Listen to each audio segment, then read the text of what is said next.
right, shall we start? Our last meeting before the big election. Call the meeting to order, I guess. Everybody had a chance to, is there anything to add to the Yes, agenda? there's a few items. So I do have an actually updated tax enforcement list that was previously given to you.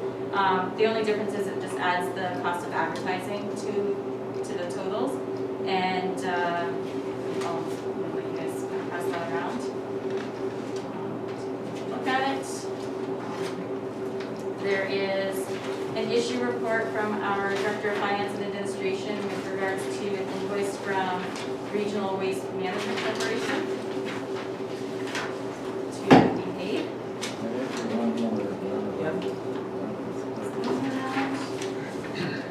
And then there was a letter from a resident which is related to another matter that's already on the agenda. Item 8.10, and I can circulate that if you guys so choose to have that later as well. 8.10? Yeah, it's related to that. Yeah, it's for informational. Sorry? 10? The Shoreline Lease letter. 8.10. Or, yeah, 10. It's a letter that we received after the deadline, and we're just presenting it to you for information only. Yeah. Can council ask or request that that member of the public be placed as a delegation after our delegation that's currently on the agenda? I would like to hear from that resident as why, and I think Well, I considering the circumstance, I think we owe it to him. His family was a very large contributor to building this town. I think that's at least we owe him 5 minutes of time to speak to council. No, and we never were or denied the opportunity to provide the opportunity to the individual. Is that our opinion, nothing has changed other than what, like, I don't disagree with what you said, Councillor Clausen. But the facts of the matter, as were stated to you at the last meeting, have not changed at all in terms of what has happened with regard to that lease agreement. So we said we'd provide you the letter only, and it kind of is what it is, and the delegation part won't change the end result other than a courtesy if that's what council desires. But administratively, we're comfortable with what we provided you in the information before council. This doesn't change the matter. So may I ask that resident to speak if he so chooses? Courtesy? You have a procedure bylaw that outlines delegations, and that individual could have requested to come as a delegation, and they did not. We received a letter, which we said we would, and provide that as information, but there was no mention of a delegation, which your bylaw says has to be provided in advance. It's not a matter of courtesy, it's a matter of your procedure that you've adopted by bylaw. And as part of that bylaw, councilman cannot ask for it after the fact. All I'm doing is reiterating what is in your bylaw, and this would be out of the ordinary to do that. And if council desires that, then so be it, but it does not how your bylaw reads.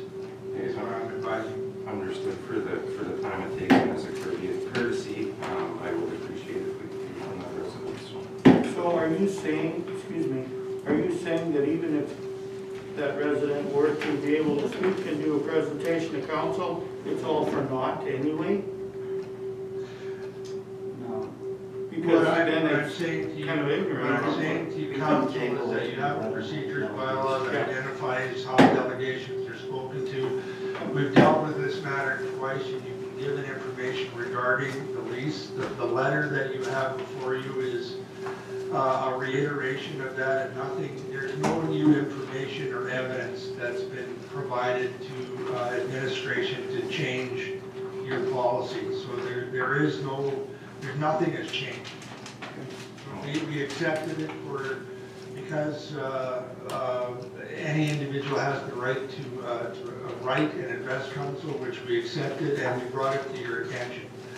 But again, reading the content of it, nothing's changed from what your administration has said to you on the matter that we've discussed 2 previous occasions. Regardless, I would still like to hear from the resident. I'm not sure what the rest of the council feels about that. All due respect, I would like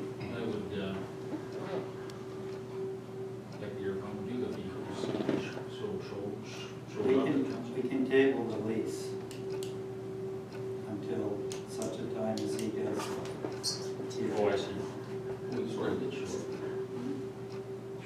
It's not right in. But if we can't be making decisions, like we don't have the information, I mean, we just got this right now, so that's not. I don't think it's even to make a decision, but that's just to be properly informed.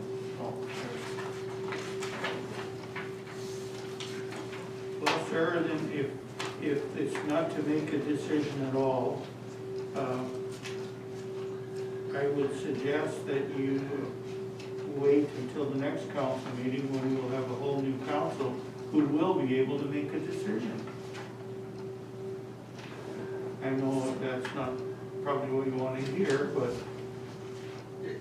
If I may remind council is that at your committee of the whole meeting, we did provide, administration provided you additional information that you asked for in the issue, and which we did, and we explained what had occurred.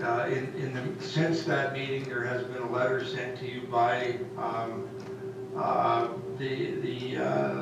the person that wrote the letter before council right now, and we're advising you that from administration perspective, nothing has changed. There's no new evidence that has been provided in terms of that has to come before council other than what the applicant has said. This is a reiteration of what we've already told council and the information, and it's the applicant's, I guess, final opportunity to address council on the matter that you already discussed. So that's what's before you, and we've dealt with this twice already. And I understand what you're saying in terms of the courtesy, and that's fair enough. My suggestion, if council wants to hear it, fine, but the matter before council is the resolution that you brought forward from committee of the whole is going to be before council tonight. So the delegation is irrespective of the matter before council. If you want to hear it, like, fair enough. I'm just advising you that it goes against your bylaw.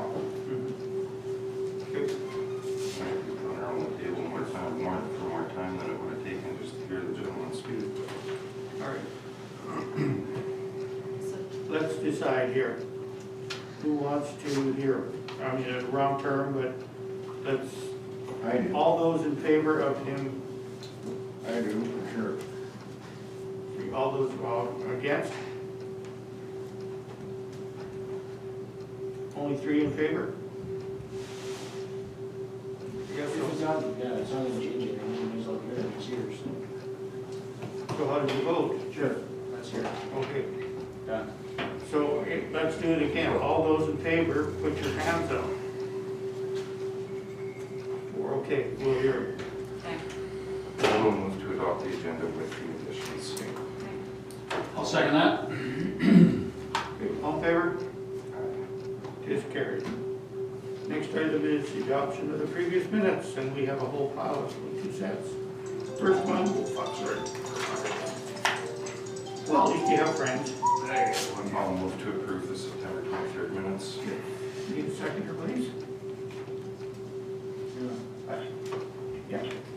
All in favor? Aye. Carried. Any discussion around that first? No? Okay, the next one is the October 14th minutes of our, it wasn't a meeting, it was, what do you call it? Committee of the whole. Somebody make a motion, please? I'll move that. Okay. A seconder? Second. Okay. All in favor? It is carried. Is there anything to discuss as a result of those minutes? Okay.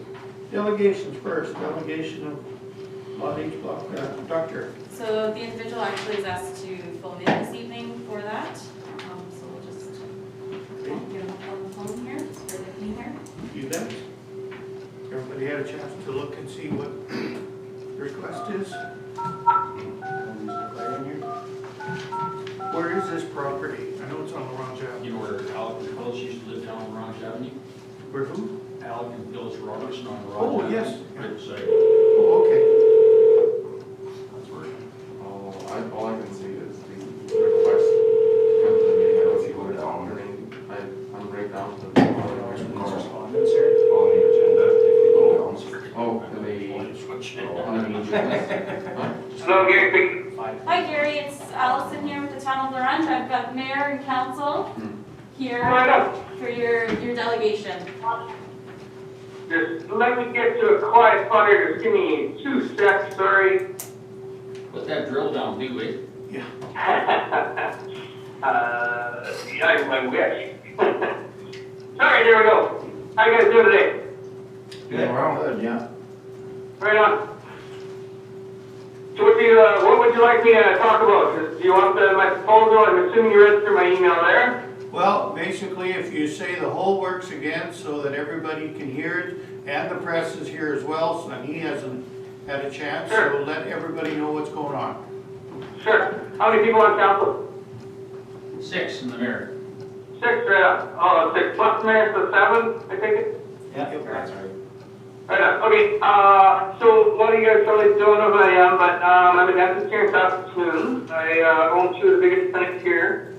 My parents have been dentist for 40 years, actually retired. We've had a cash up in Orange for 30 plus years out on House Island, way out there by the Rusty Point. Anywho, so I've grown up and know the lake quite well, the city quite well, all that fun stuff. Graduated about 9 years ago. 8 years ago, 9 years ago, yeah, 9 years ago, and basically bought out my dad here about 5 years ago. Expanded my one office there, redid a new office, just to expand more for kids clinic. If you guys want to look up the Little Tooth, Big Tooth in Saskatoon here, they're kind of dental landmarks. As growing up there, I've come up about, I don't know, a month to a month and a half to some gorgeous area of the world that a lot of people don't know about. We normally park our boat there near Scott Robertson, right on Scott Robertson. And I figured, okay, if I'm going to live up here and do some stuff and, live up here in the summer and kind of do that, I'm going to need a secure property up there. So I purchased 1740 Laurent Avenue, which is right next spot there. That's been sitting there forever, unused. So anyway, I decided this year to put up a garage, basically what I wanted. It ended up being a full-blown house project with the bylaws and the permits, which you guys have, which is fine. So anyway, I did that. I put up the shell this year, kind of landscaped a little bit, got it all up to grade, and the foundation, put up the shell. Just finishing up, being enclosed, all that fun stuff. And actually, I deal with a lot with Dr. Gary Uzak. I don't know if you guys know that is Dean of the college here at the University of Saskatchewan. I also sit on the Canadian Girls of Saskatchewan, our governing body, the CES, certain as well as many kids committees there. And it came to my attention, and it's been one of my ideas here for a little while, to expand kind of more to the rural areas, especially up north where there's huge demand, I guess, for health services, not only dental, but medical and all that kind of stuff. And I thought that was very good, but like I said, the former dean, he does a fair bit of stuff with the Aboriginal communities, actually. I don't know the exact title, but the person that coordinates, Saskatoon, that coordinates a bunch of the dentists that fly up north and do that kind of stuff. I don't know the exact title, but that's the main guy that kind of coordinates that, which I'm also getting involved with that. Maybe one of the guys that do that, up to actually the one that just approached me today with Pat Lake Law and stuff like that. Anyway, this is just an opportunity for me to expand. So anyway, I was setting up this place. It's 3,500 square feet. I have to apologize, I wrote, I think, a different number in my email there. But I got the right numbers. It's 2,100 as garage space, so 3,500. That might come into play when we want to talk about doing it as a home business. But nonetheless, about 3,500 square feet. And I really don't have it. I don't have the cement floor in there or whatever. Just because it's getting late in the year. So I figured, when I'm talking to Jerry, there's like huge demand coming out of Laurent right now. Currently, you guys have two dentists. You got Dr. Cole put up there, who's based out of Alberta. There's a big time, he's got about 10 to 12 nights, there's a big time dentist over there. Aboriginal, he practices on the repair. And then you also have Dr. Jerry, unfortunately I can't pronounce his full name, but basically he's based out of PA, okay? So, I kind of ran the numbers on both of those and kind of knew, I know, as a third of the dental community and kind of figured out kind of what's going on. Both, one from they're very excellent. The other one's fairly run down. I don't know if you guys are familiar with these clinics or not. And what they're doing is they're bringing in dentists every, couple times a week, that kind of stuff. Mostly therapists do all the work. But what's happening is people are rotating dentists. So the problem with that, since you, I don't know how long you guys have all been there or whatnot there, but basically what happens is with the dental community, if you have to maintain trust with your dentist, you have to pay dentist, fix your work, you have to build that kind of relationship. So I have a ton of patients from Laurent in the PA area because of that reason. So basically what's happening is they're rotating dentists through strictly as an economical basis to try to break even and make some money. So to make it feasible, and that's why you don't have a full-time dentist up there, it's pretty difficult unless you own your own land, you can do your own stuff, that kind of stuff. You're going to rent out and redo stuff, redo the building. It starts to get pretty pricey from an economic standpoint. So basically, maybe for a financial gain. So basically, my thought was, and I was approached to me, Jerry, got the brand new building, and this came about. He said, why don't you build a dental office in the main level of your house, and use the upstairs as lodging for the people that you're going to bring in. So that's kind of how it started. And then I contacted council there, or not council, sorry, the town around there, and talked to a couple of people up there. And basically that's what came about. They presented me kind of three different options, I guess, and that's why I'm here today, I guess, talking. One would be to use it as a home business. So I could probably do that 875 square feet.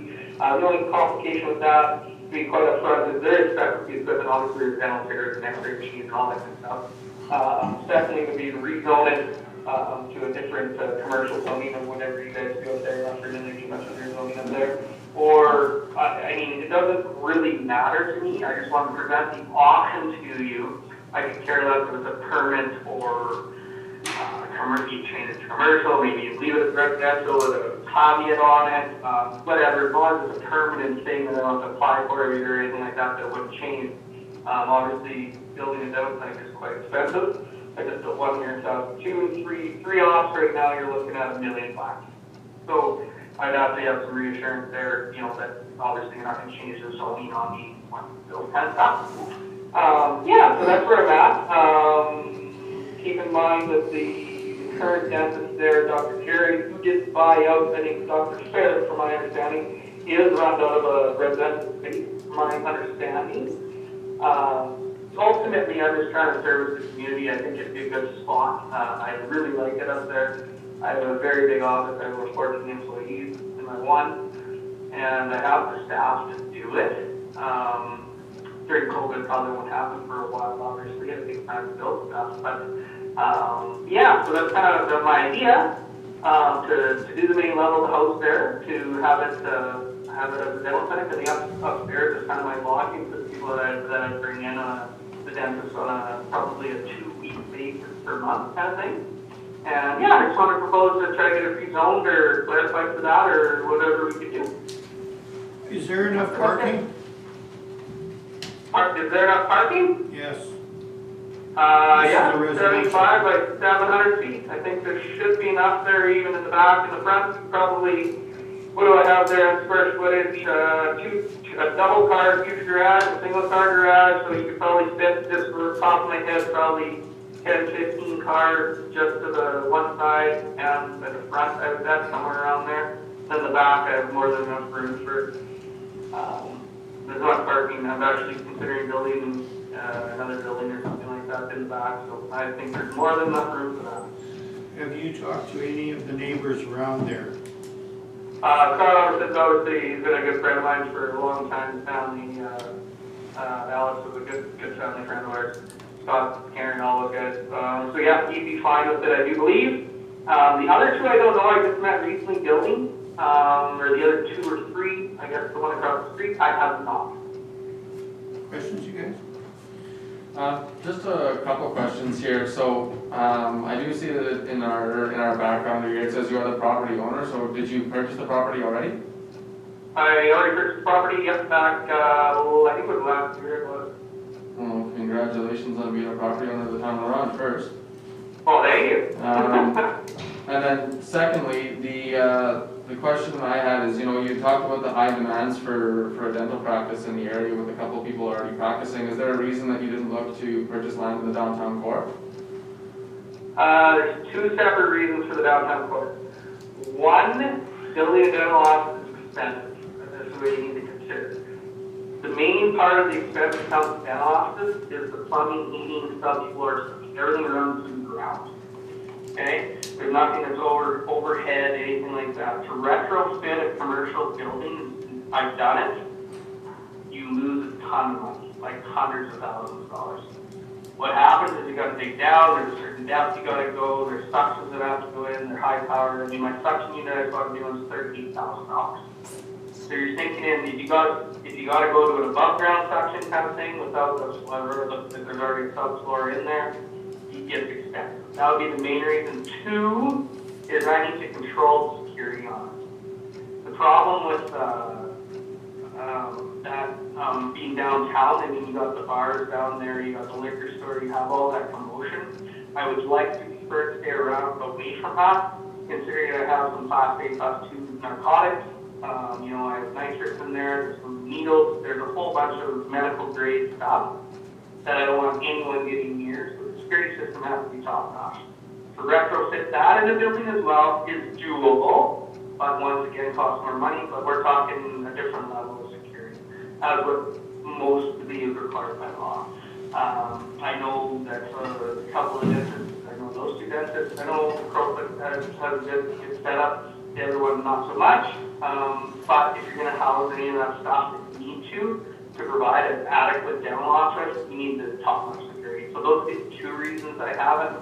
Thirdly, yeah, I own the property and I can use it as a multi-use, and it should work out in my favor for that. Does that make sense? So the only follow-up I have to that is, I haven't drove by the lot in a while, but is this a vacant lot and you're looking at developing it from ground up, or is there something that No, as I mentioned earlier, I already got the shell this year. So it's already framed in. I think it is, the doors and windows, I think, are on as of speak. Just has to get sided, and the building's already up. So if you drove by it, you can see it's all leveled up. You can measure out the parking, you can do all that. It's up there. So basically, the shell, the structure's in. It's nothing's done inside.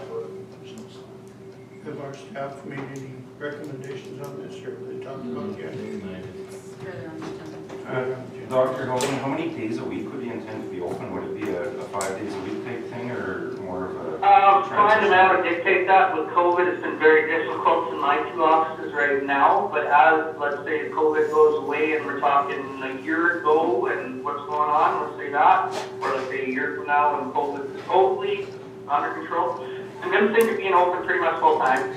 I would like to have a therapist up there that could treat, having a little, I would rather probably have 3 or 4 off clinics, which means 3 or 4 dental chairs. That would cover pretty much everything that I think would there would be just running the numbers with how many people you have in the lounge and all that kind of surrounding area. I would like to probably have a one full-time hygienist or cleaning scaling of that note, 1 dental therapist full-time, 1 receptionist full-time, 3 staff full-time every day of the week. Probably Monday to Friday, I'll keep it regular hours. I would believe maybe a 4-day work week for most dentists. Around that, opportunity due to the stress levels, but I would probably keep it 4 to 5 days a week. And then to add on to that, I would ship up a dentist. I'm thinking, well, I'm gonna end up starting it out for sure to make sure it's run properly for the first year or 2, and then a couple of my associates head up. But we probably look at just rough numbers, just thinking off the top of my head, 1 or 2 weeks, or 1 or 2 weeks per month. So you have a full-time dentist up there probably 50% of the time. So a year, full-time therapist open pretty much every day. Just like stat holidays and vacations. So is there anything else? Just had a quick question. When did you purchase the lot? Year and a half ago, I do believe, Okay. roughly. And I paid taxes for 2 years, so I'm gonna say not this summer, but the start of last summer, roughly. okay, and then I guess the second part of that question is like, when did you make the decision that you'd want to do like a dental office in the basement with living spaces up top? Literally about 2 weeks ago, not even. No, the only reason I ask is like, I do see it as an R1 district, and I thought that if this was the original plan to have a dental office spaced out of it, it would have been nice. No, the original plan has nothing to do with it. Actually, the city should have the original plans. I can ship that up there, no problem. The original plans that really, it was never a consideration, but it was proposed to me by Dr. Jerry Black, who's a good friend of mine down here, and that it kind of just piqued my interest, because all I was gonna do, to be quite frank, all I wanted is to park my boat. I mean, perfectly honest, that's it. So I was like, okay, well, I gotta build a house and figure specs and all that. I was like, well, what am I gonna do? I'm gonna rent this out. Then, Todd actually spoke to a couple people that, the traveling doctors we have coming through would be a good idea to, just to break even on it with taxes and stuff like that. That was originally what I was gonna do. So the original blueprint actually is still a very nice upstairs 2 master bedrooms, on 1,000 square feet with a living room space, as well as down below 1 bedroom. But it was designed as a 3-bedroom house on the one side. The dental office didn't come in. Plus, I'd have to get all new specs on that. Then it's not as easy as just drawing some walls. There's a fair bit of engineering that goes into building a dental office. So blueprints for that are about $10,000. So I have not even posted drawings up, and I think I put it till roughly 2 weeks ago. Okay, is there anything else? This is a decision we will be making later, when we deal with them all. But is there anything else you'd like to finish? Excuse me, sorry, I didn't hear you. I'm just saying, is there anything else you'd like to finish with? No, sure, like I understand it's kind of, you probably gotta talk to the neighbors. I understand that there's a bunch of building down in the city here in Saskatoon. I understand you probably gotta talk to your neighbors. I just kind of provide, I like it up there. I've grown up there. I think it's a huge asset to bring this type of business up there. It's a staple dentist. I think a lot of your patrons, a lot of your residents really appreciate to have a dentist there full time, or at least one that knows going to be there for a while, instead of rotating dentists through. I think in the northern community, well, I know in the northern community, your health and your health dentistry, medicine, all that kind of stuff lacks. It's hard to get people up there. And to be honest with you, it's because of economic constraints for people that, why would I do that if I didn't have as much as what I do in the city, right? But I'm in a fortunate situation where I like it up there. I have the stuff there. If I can do it on an economical basis, below the cost of what I'm doing with this proposal, it makes it much more enticing and much more worthwhile to get an incredible dentist up there to do that kind of stuff. I'm not saying the other two aren't competitive or anything like that, but just one that's established and knows what you're doing. So that's all I kind of have to say. I just want to run through the process, run it by you. I thought it was a great idea speaking with a lot of your residents. I know a fair number of the people up there. I know a lot of them are actually patients, and they think it's an absolute fabulous idea. So I thought I'd propose and see if I could make it happen for you guys. Okay, thank you. Thanks for your proposal. Allison? Thank you very much. Allison will get back to you, or you can phone her. Sure, thank you, Allison. Thank you for your time, guys. Enjoy your evening. No Yes. problem. Thank you. Thanks. Good night. Take care. Which one do we push it? The phone, the hang up button. On the far left. Okay. Okay, the next item, well, there's bylaws, but we'll just kind of go through them. So the, Are we gonna do the other? Yeah, let's do that other Well, deputy. but he's further on the agenda right do you here. want to bring it up during that? Sure.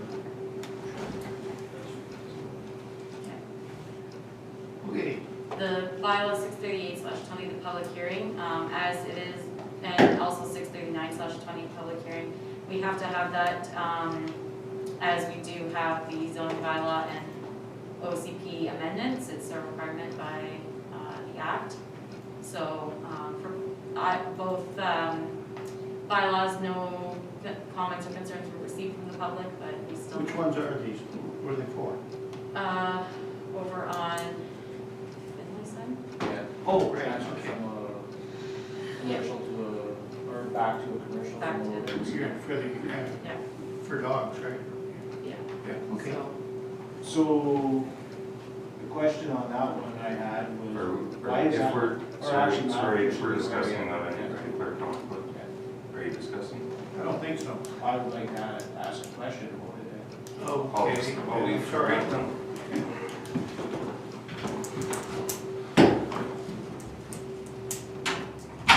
Why was that not dealt with already? Like so we had gone through the began going through the process, and then we were advised by municipal services to make some changes as they were noted a couple meetings ago, and then we still have to go through the proper advertising period all over again. It's a statutory Yeah. requirement as a result of an administrative error on the initial advertising, so that's why it's back before council in this matter. But there's no change in the request, so, eh?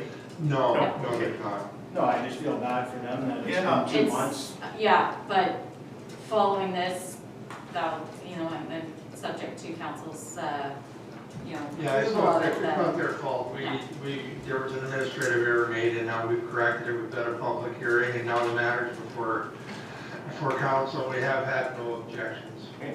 So, seeing as it's on the agenda a little bit further, can we deal with it now so we don't have to exclude him again? It's 9.3 according to this. We're dealing with the 2 public hearings on the Just the bylaw public amendments hearings right right now. All right, So if you want to deal with that, and if you want to deal with the delegation after we deal with this, fair enough. Okay.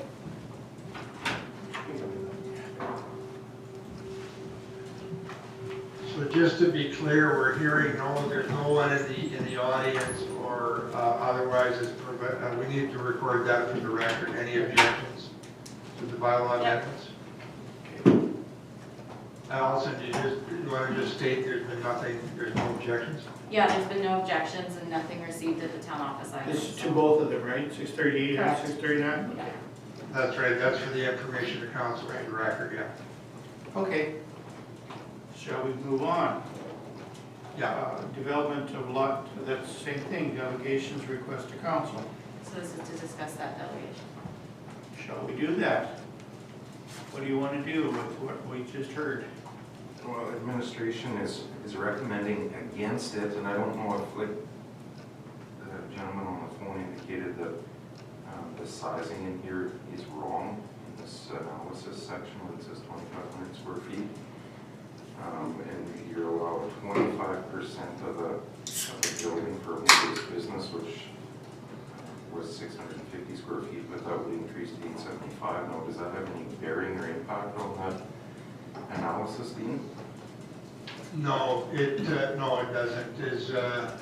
From our point of view, it's not an economic argument, it's a land use argument, and your bylaw does not, it isn't intended to allow home-based businesses in residential areas. The theory behind the home-based businesses is that you start at that and eventually move into a properly commercial zone district. And in this case, the type of use that's being suggested would be in Laurent Community Service or C1 or C2 highway, C3 shoreline commercial zoning district. So, your bylaw is fairly clear is that it doesn't permit this type of a use, and primarily because there's intensity of use, given the fact that it's a business that requires appointments, there'll be traffic in and out of it, and when people buy in residential areas, they're not expecting to have commercial entities adjacent to them. It's kind of the spirit of the way your bylaw is written, and our interpretation of your bylaw is that this was not fit, and as a result of that, we don't feel it's appropriate to use in the zoning district. As a home-based business, but I'm wondering about changing that zoning on that particular property to a C1, because as what I understand and have researched before for something similar to this actually, A lot of C1 compatibilities and healthcare services are compatible with residential areas. And we have done that in other areas of town as per zoning bylaw and the official community plan, in where the other office that was currently operated by, or previously operated, sorry, by Dr. Farah. That is a like his dental office was in a house. Is that the one? In a retrofit house. But then zone C. Yeah. It is, but exactly, so it's a residential, like it can be. Two things come into play. One is that we're not, like, in terms of the property you speak of, I don't know when it came in. Like, this bylaw was enacted in 2016, so the applicant is bound by the rules of today. And your bylaw is clear on that. Council, of course, has got the right to rezone any property that they choose. And there is a process, because you agree to do that, there's a public process where the public can object. Part of it for us is that at this stage, we would never recommend against your bylaw, and your bylaw is clear that it doesn't fit. So as a result of that, we're recommending denying the application, denying the request as submitted. It seems unfortunate that a business wants to move to town and provide something to our community, a service that we definitely need, but we're not looking towards trying to help that cause out at all. I actually did speak to a community planner who probably is much more well versed in this kind of thing than any of us around the table are. And they indicated that a use like that would fit in a residential area as far as Saskatchewan planning is concerned. Well, could be, Councillor, and there may be different views from different planners. Like, I don't know exactly whom you spoke to. As I said, Council, you have the right to amend your bylaw. So, like, you can't change that. There's a process in order to do that. Again, when people buy residences, their expectation is that there'll be commercial entities rezoned adjacent to them, and that's why you've got downtown commercial property that's available. That's completely understood too, Dean. I just want to pursue whatever avenue is available here, and I'm not saying that I want to support this or decline it either, but I think we need to pursue those avenues and maybe at least get to a stage to see if the neighbors in that area are okay with something like this, then maybe we put a lot more consideration into it. I just don't want to turn something down until we at least consult with the neighboring properties and see how they feel. No, fair enough. Yeah, fair enough. Even if we were looking at doing this, I don't think this is a home business. Like, you have to pay $150 or $100 a year, that is ridiculous. No, and that's not, I'm saying. You know, like, I don't. I'm saying to look at it as a C1. home, yeah, Exactly. because as a home-based business, no, there's lots of different points that are outlined in here from administration that clearly it just doesn't fit as that, but that's why I'm thinking, well, maybe we should look at a rezoning, but of course, getting input from the neighboring residents that are already in that area. Just as a point of interest, this is the building that's being constructed right, like just south of, Yes. right? South of what?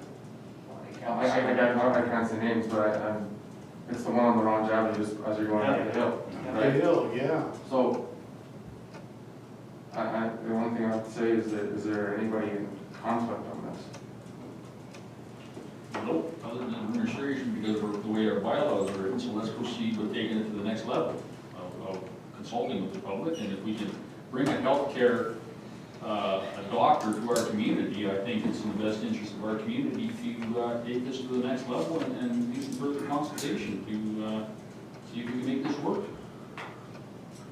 Like, if he says it's gonna be a full-time clinic, right? Maybe not today, just because of what's going on, but, like, he never did the feasibility on, because there is empty lots downtown. Yes. Where he could build, like, what he wants instead of retrofitting. I get him when he says, it's gonna cost me a lot of money if I gotta start blasting out the slab and everything and putting everything in the slab. He did say tonight that it was kind of an afterthought. He Yeah. intended to build a house in a garage and then realized, well, maybe there's an opportunity to And have there is an something else. opportunity, we all know that sitting on this table, there's a huge opportunity. Yeah, but I believe that, and I question was asked of him too, is that, with what Jordan asked specifically, why didn't you buy something downtown? And he said, I didn't intend to have this type of operation here, but the idea came afterwards. He's not interested in renting something. It's just a retrofit, right? Like he said, it's a retrofit that costs him all the money to try to go in there and put all the equipment that he wants in there. That's gonna cost him a lot of money. And Well, then, he already owns this. he's He's not going to go and buy something else, Yeah. he owns this one, so. Yeah, Personally, we are not helping LaRange Avenue, the business section, by approving something way out, and I'm sorry, to me, it's out in the boonies. There's no other businesses out there. It's a residential area.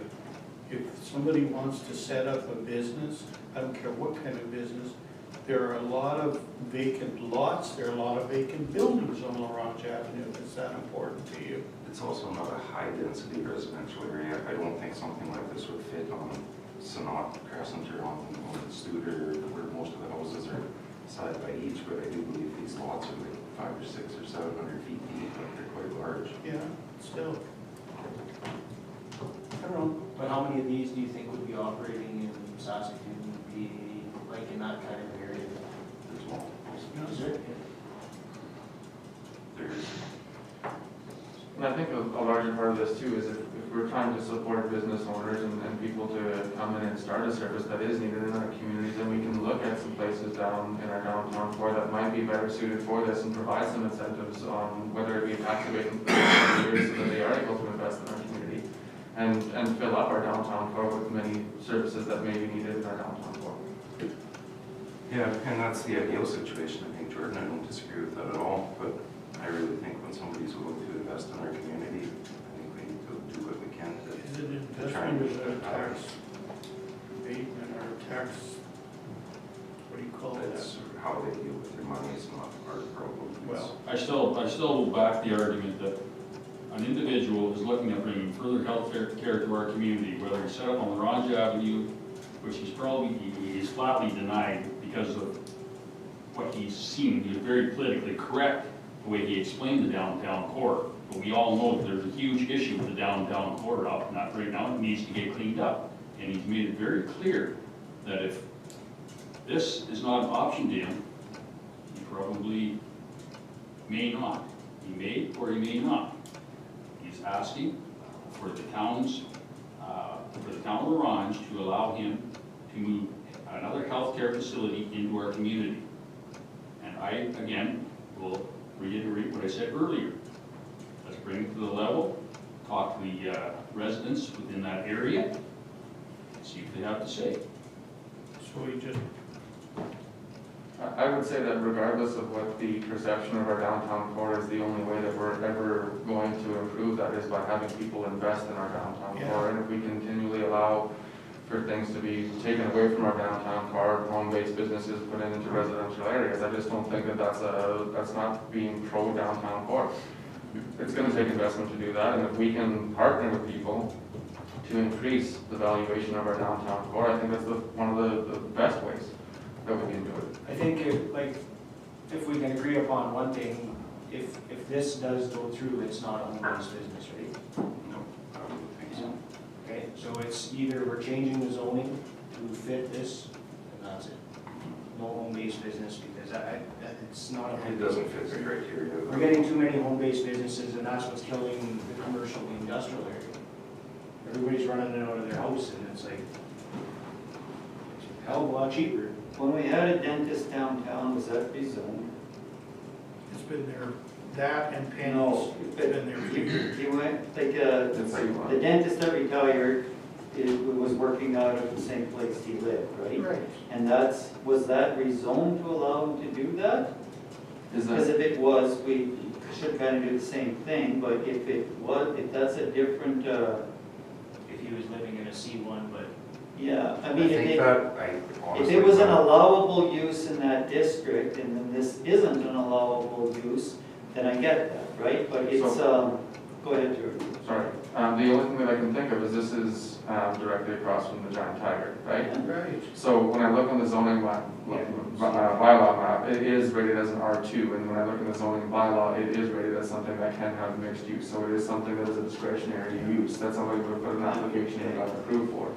So that's part of where we're at now, is it allowing a discretionary use. Now, if we're gonna allow discretionary use of a health service in the R1 district, the R1 district does include places like Sonat, like Quant, like all those other places, so I don't see a zoning bylaw and an OCP amendment to allow those kinds of services in the R1 district. If we're looking at rezoning, the only feasible option would be an R2, which I'd still be against.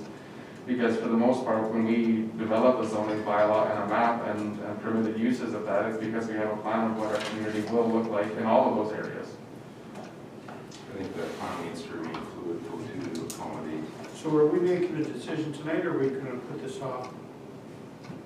Okay, the massage therapists and stuff like that, that's still with the health care, like, and they are residential, is, like, what's the difference? The difference is the dental equipment that would normally be installed into a house is like a massage table is something that can Yeah. be in and out Yes. of a house, right? So it's not part of the permanent structure of a home. Yeah. But to put in like as you said, the suctions and the X-ray. And the extra equipment and whatnot, that's not something that you would typically find in a home. Or easily removed.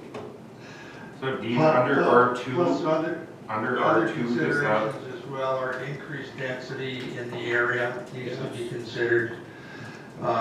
Traffic and parking and, those are other considerations that are part of that. And again, we didn't get into this any deeper other than, is council, prepared to rezone? Because we agree it doesn't fit the criteria of home-based business, and absolutely understand the economic arguments that have been posed, but this is a land use zoning bylaw.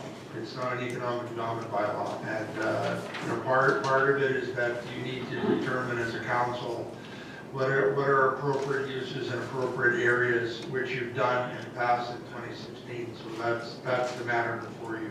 So like Matt said, these are fairly deep lots, so parking could be probably rectified if you went to the back and parked in the back, right? I don't think that's even a little bit of an issue on that site.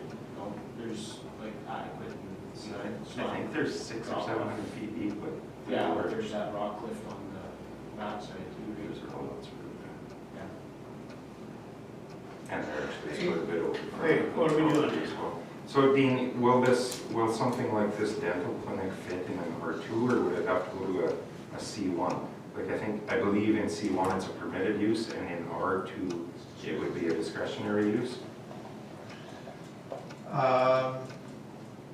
Yeah, that's a 50-50 question, Matt. It's not laid out clearly in our zoning bylaw. Yeah, it's not really, it's not, like part of it is we'd have to look at get exact floor plans. Like right now, there's a lot of talk on what I'm gonna do for the dental clinic. We need to get actual, some type of a floor plan to know what you're gonna do with the dental clinic to make sure out of 100%, it's the primary and secondary use. So there'd be more information that the applicant would have to provide us, I would say. I wouldn't expect anyone to provide plans for anything that are rather expensive just for a consideration of. Yeah, no, and it would be a cursory level, at best, and we wouldn't expect engineer drawings, but we'd like to know what the intent is. So, we're expecting when the applicant signs off that they're being truthful with us in terms of what they're going to do. So it's, there's trust both ways in that. So another question that I have is, with the way the building was built prior, is there going to be fire rating issues in between these two units now, or is that already? I would think that's something that you would have to address. Yeah. Okay. Yeah, those are building fire inspection issues, yeah. This is What they the want only, to build, it has to we're not follow there. building We're not code there yet. bylaws. Yeah. So what do you suggest we do tonight? Well, it's safe to say we need to consult some more, and I don't want to pass the buck, but it should be tabled. Like Yeah. I totally agree, I'm willing, like the economic development more so than the land use, like I'm in favor of, but it's, I don't think we have enough information. Accounts, like it's administration based on what you did your job, right? Deny it. But I don't think we should deny it. We should table it and we should talk to the guy some more, and it would be, he just thought of this in the last little while. I get that, right? So let's not just, let's not shove it under the bus, but let's not start, home-based, like, we can't have everything, like, you can't wreck your whole zoning just because. And he's not planning on pouring a slab this year, I don't think, right? I think we should talk to the neighbors in the area and see if they would be Yeah. okay with that as a starting Well, point. But that means we table it. So let's table it, yeah.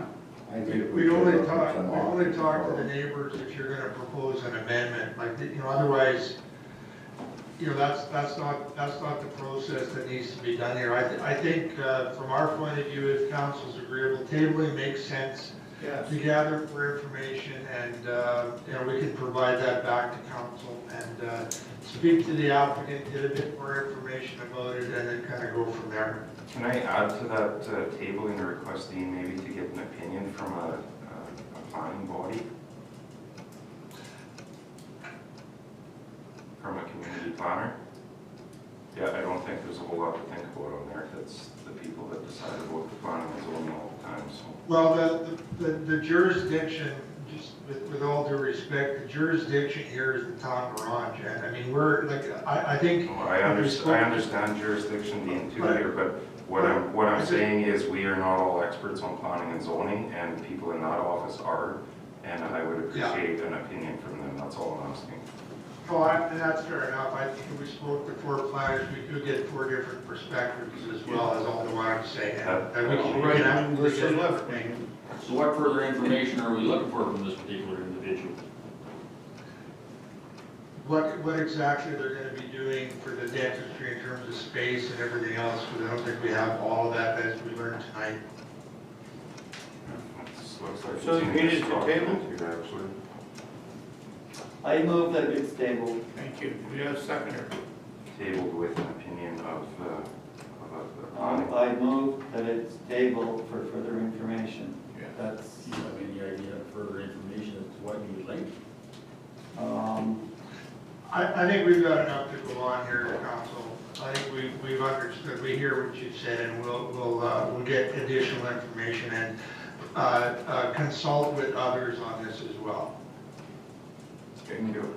We have a seconder? Okay. Got a mover and a seconder, all in favor, tabling? Yes. Carried. Okay. What is next on the agenda? CEO's report. I think we have our administration and ongoing project reports. If there's any Yes. questions, we can have it answer those. Any discussion on it? It's pretty long. Pretty full. Move to accept the CEO and administrative I'll second that. reports. Thank you. All in favor? questions first, please. Hang on, is this the Yeah. The tanker truck, why is it deemed unfit to flood a rink? Is that in this one or is that coming up? It's part of the big report. Yeah. That's under, Sorry. I think that was under Yeah. Tony's. The mechanic had done it, I advised the mechanic had done an inspection on it, and there was considerable enough issues that he felt that it should be pulled from service right now.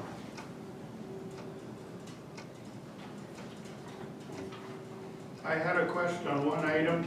I think it had to do with the fire report. It said that something had a date, it had to have been done by May. Is there, by May 2020, was that a mistake? It should be May 2021, or, and I never circled it, so I can't. Okay, let's just have a look here. The fire report? I believe so. Okay. Oh, right here. Submit fire services agreement with Northern Admin Agreement for review. Current agreement expires May 13th, 2020. Will Yeah, no, that's true.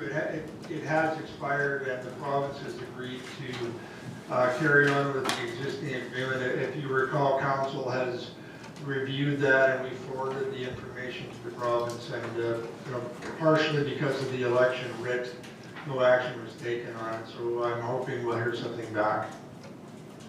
Okay. They have tentatively agreed to it, we're waiting on a signature, if I'm not mistaken. Verbally, yeah, we were given that, but we have nothing in writing. That's right. Chief, right, we hired a bunch more people, huh?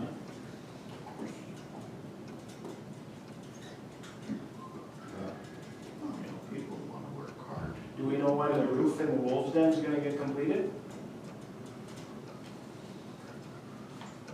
My understanding is that it is. No. You should maybe put some paint on it. Yeah, it's drywall, but it's not stippled and painted or anything like that. Like, it's been drywalled for a month and a half. I can check it out. I thought you were talking about the, sorry, the roofing part. Yeah, the outside hopefully is done.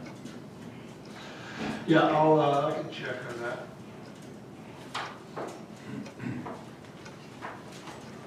Okay, Mover and a seconder. here is Need a question. no question then, all in favor? Tis done, sorry for forgot to do that. Next item is financial statements. There is the budget report and the check registry and the bank recs. And there's also the year-end financial projection. Does anybody want to have any discussion on any one of those 4 items? Yes, no? If not, somebody want to make a motion? I think probably just for council's information is I think this is the, to our knowledge, the first time you've had a year-end financial projection presented to you, and we're in good shape. I think that part of it is to do with some projects are still ongoing and will be done in 2021. So there'll be accrued kind of carried over, so there'll be kind of a bit of a balance. But I think overall we're in not bad shape considering we couldn't predict the impact of COVID. It has had some impacts on our revenues and conversely on the expenditure side here as well. Pat, did you have any other comments or Larry that you wanted to make on the third quarter projections?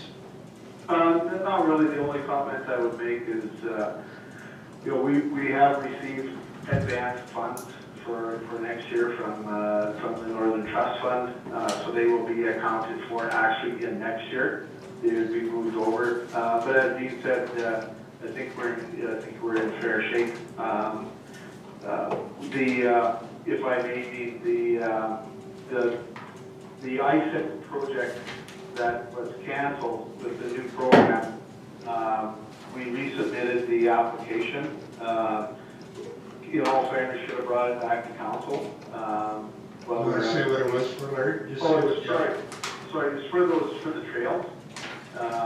If you recall, we applied for building the trails, $240,000, $65,000 from the town.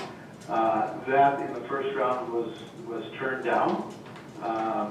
So a new program or another program or extension of the program just came out in late September with an October 31st, October 30th Friday deadline.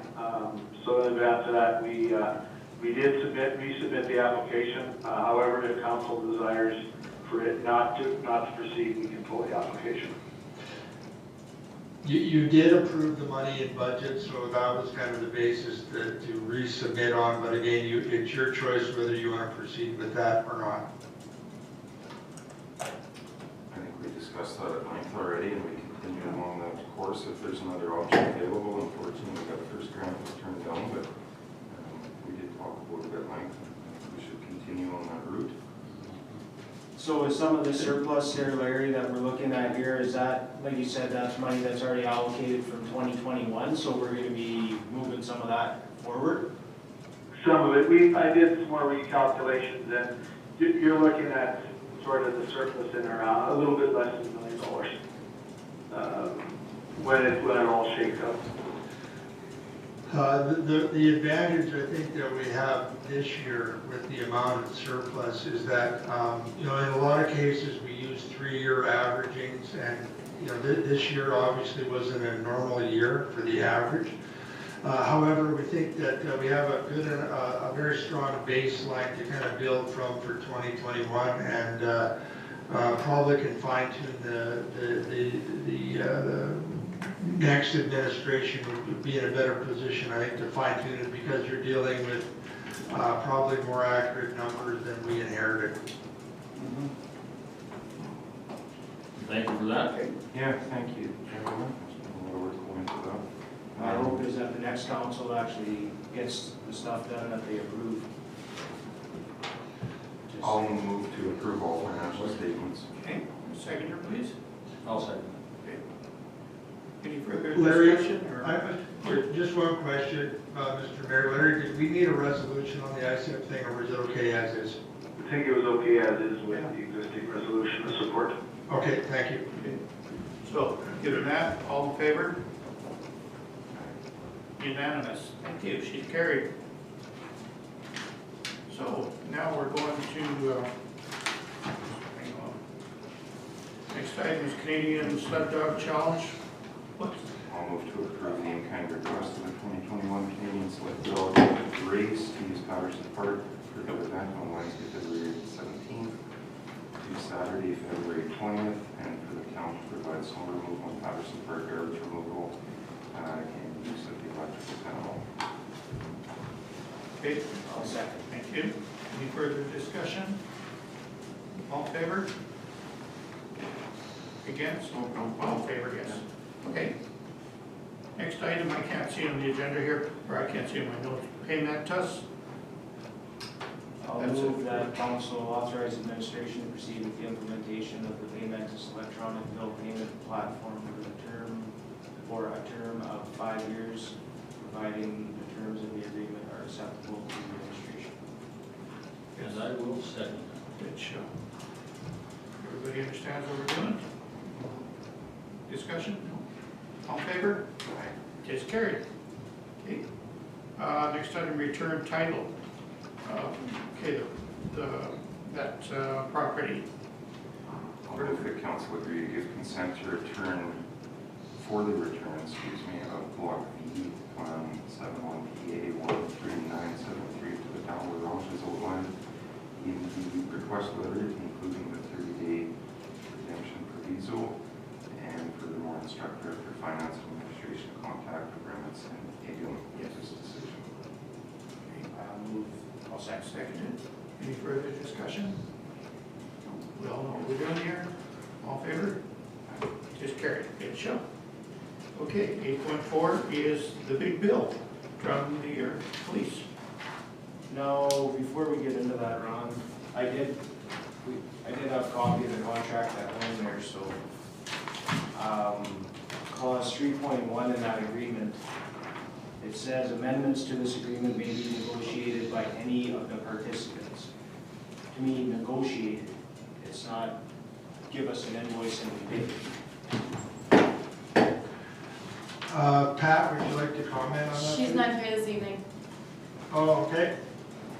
I think we provided, the information that we received from the Ministry of Corrections is that the agreement just, it's our responsibility, I think, to dedicate the positions, and we've been given an estimated cost, and these invoices will increase from year to year, and we're not privy to the negotiations, and our job is to pay, is the bottom line. But we agreed to a set contract amount, though, and Yeah. that For automatically 3 increased. years. We agreed to a contract for 3 years, exactly. So No, we were told there was, they called it a COLA clause. And I don't know what all that includes, but there was basically, if they had to pay more for salaries or whatever, that was gonna be passed on to us. That part I remember, but I don't know what all. But that would be negotiated with us. No, that was It because wasn't of- just instantly. No, because the feds, This is the Our first year for negotiation. our contract, though, it should be what, at the price that we agreed on. Not at but the first year was, but out of the 3 or 5 year contract, whatever the feds have to pay Canada-wide, that's the percentage that we have to pay extra. If they have to pay an extra 8%, they're expecting it from us. I don't remember that point in the I do. contract that we signed, You know, in a discussion or in a contract? In the discussion, for sure. Well, that doesn't matter, we signed a contract. Larry, can Sorry, you Larry. comment? If I may, yeah, and we went around on this as well. The agreement that you're alluding to, Councilor Everest, is, it doesn't reference money anywhere in that agreement. No, negotiation, there was no negotiation there.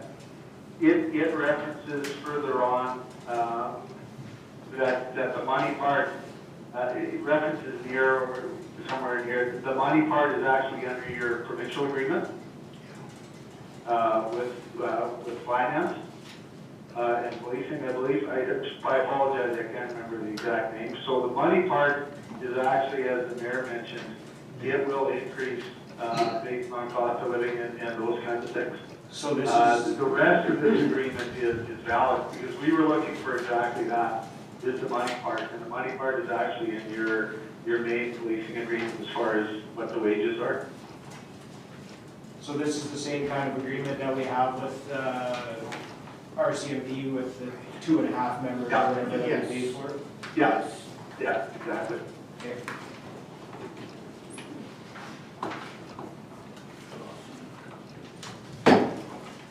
Thank you, Larry. So is there a motion to pay? Well, we have to pay our RCMP bill, we were in that dilemma a number of years ago, and we went on for 3 years ago paying it, and then they got all upset about it, so I'll make a motion to pay that RCMP bill. I'll second that. Any further Okay, discussion? then pay. Yeah. No, all in favor? It is carried. Thank you. There we go now, back to Ron's Regional Water Corporation. I don't have that bill, so I'm going to pay the water bill. pay the bill, yeah. Seconder? Thank you. Is this the adjusted one, Larry? No. No, this is water conway, yeah. Oh, I'm sorry, yeah, sorry. Okay, next item, 8.6 is the vegetation management invoice. It's kind of not cheap either. Actually, you had some information on that there, hopefully, Dean. Yeah, the council had asked whether it was SAS Power right away or not, and I'm advised it was not. And the cutting was required for safety reasons, and that's why I proceeded. Okay, so can you tell me where that easement is then for SAS Power? No, I don't know where it is, I just know that the property that was cut wasn't part of it, because we did check. Dean, it I has don't know to exactly where. be, it has to be, like that's, It's right under the power line pretty much where they cut. I believe Stash also mentioned some of it was also adjacent to the school, so the fear of the trees falling towards the schools and stuff too. On the other issue that we've had for 3 years over the school. No, I think it's towards the elementary school actually, but, yeah, I believe that she had mentioned that as well. Pay the vegetation management invoice, the work's been done, pay it again. I don't do it for the company, but No. And we have a seconder over there. All in favor? Okay, looks like it's carried. Terms of reference policy for OHC. Yeah, no, we gotta pay it. It's just- I know, we should pay it, but that's, somebody needs to be in their record. The, Misleading our administration. yes, Get tired of it.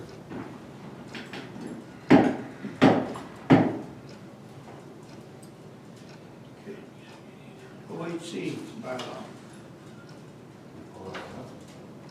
No. This occupation duty. I think there's a little- I was looking for stuff in terms of reference policy. I'll make a motion that the occupational health committee terms of reference policy be approved as presented. Thank you. Seconder? Anybody want a second? I'll second. Which one are we on? 8.7. Huh? 8.7. Occupational health and safety. Okay, and we have a mover and a second, sorry. Brain's not working here. All in favor? It is carried. Thank you. I can't see you guys, I'm either looking here or take my glasses off. Personnel policy is the other one. We got a bunch of feedback from personnel. Are we gonna review that and discuss it before we move any further on this? If I had my druthers on this, I'd put it aside to the new council, because there are a lot of things in there that really have to be picked apart, I think. There are tons of issues I don't think. we Yeah. have, Can we move this to camera, Dean? And then make a resolution Yeah, I'd if like, we choose I'd like outside to, of that? because for a number of reasons, I'd like to go in camera on this matter. You have to clarify something, yeah. I'll make a motion to remove 8.8 on the agenda to the in-camera session. Yeah. Second. All in favor? Tis done. We'll move on. The airport back A dock. I'll make a motion that council lower the back bay, or airport back bay dock tender to Dino's Prop Repair, Welding and Fabrication in the amount of $14,985, inclusive of all applicable taxes as submitted. That's what, I thought it was I'll without. second that. I'm gonna. All in favor? All in favor? Carry. The shoreline lease. Okay, So we'll hear from the resident then. yes. Thank you for staying and listening for the So last wait, little while. That's quite all right. Thank you for agreeing to let me speak. For those who don't know who I am, behind the mask is Randy Studer. I've lived on our ranch 62 years. I've run Durand Enterprises for 42 years. We have 3 mineral exploration companies that we run, all off of a series of lots on Finlayson Street. They're all contiguous. They're not on the waterfront. That's the history, I guess. 2 commercial, 2 residential. 2 are owned by Durand Enterprises, and they're both commercial lots. Previously owned by my father, Vernon Studer, who passed away in 2019, if you don't know. That brings about the subject of why I finally came tonight. In April, I phoned, as I always do, after being in business 42 years. I've never been to a town council meeting.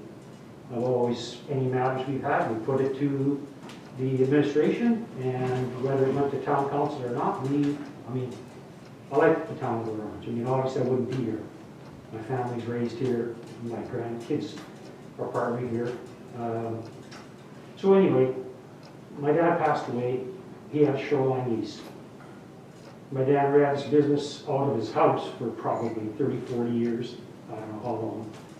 Since the 60s. He's been up here since 35, I guess, 1935, 1940. At any rate, so it hasn't ever came regularly. Usually I phoned a couple times. It was a few years until we got one. I was always told, don't worry, the lease is coming. So in March of this year, April I guess it was, and don't want to blame it on COVID or whatever, but I was in isolation, I was out of the country. So anyway, it just came up. So I phoned and got some information, and it was passed on to another individual who said, just write in your request, which I was indicated that I wanted it to be transferred because it's in my dad's estate. There are various reasons why we didn't transfer it before. It was then brought to my attention there was a new shoreline policy. I never asked the question. I didn't think this was a big deal. It's certainly not a big amount of money. Nobody's going to get lawyers and certainly take up the town's council time. But I was basically told there was a new policy. I know there's not, I've never researched it, there's not a lot of shoreline in the town of Orange. So there's not a lot of leases like this lease. The original lease that went out was to Vernon Studer, and it's stayed that way since then. So I put in the request. I was told, it kind of goes on, you've probably seen it, that we couldn't have it because we were asking to be residential. And in my letter that you got in front of me, I didn't realize it was evidence, but if it is, I don't have the evidence that the town is using either. They say they have a legal opinion, which is why it couldn't be transferred to Randy Studer from Burn Studer. Nobody ever mentioned commercial versus residential. But I mean, we had, my dad's owned lots of planes, and they all worked out of that dock since we had it. We have boats, we have a tourist camp, we have several tourist camps. Most people don't know the town of Orange, they're not very visible. Durama Enterprises Limited is the only, as you mentioned earlier, one of the only contract businesses in the mining business that has ever owned a property since day one. On town property, pay taxes, employ 20 to 30 people a year, tens and tens of millions of dollars we pay out. And we just don't have a storefront. It's not a public building. Many contractors have worked for us, so here we are.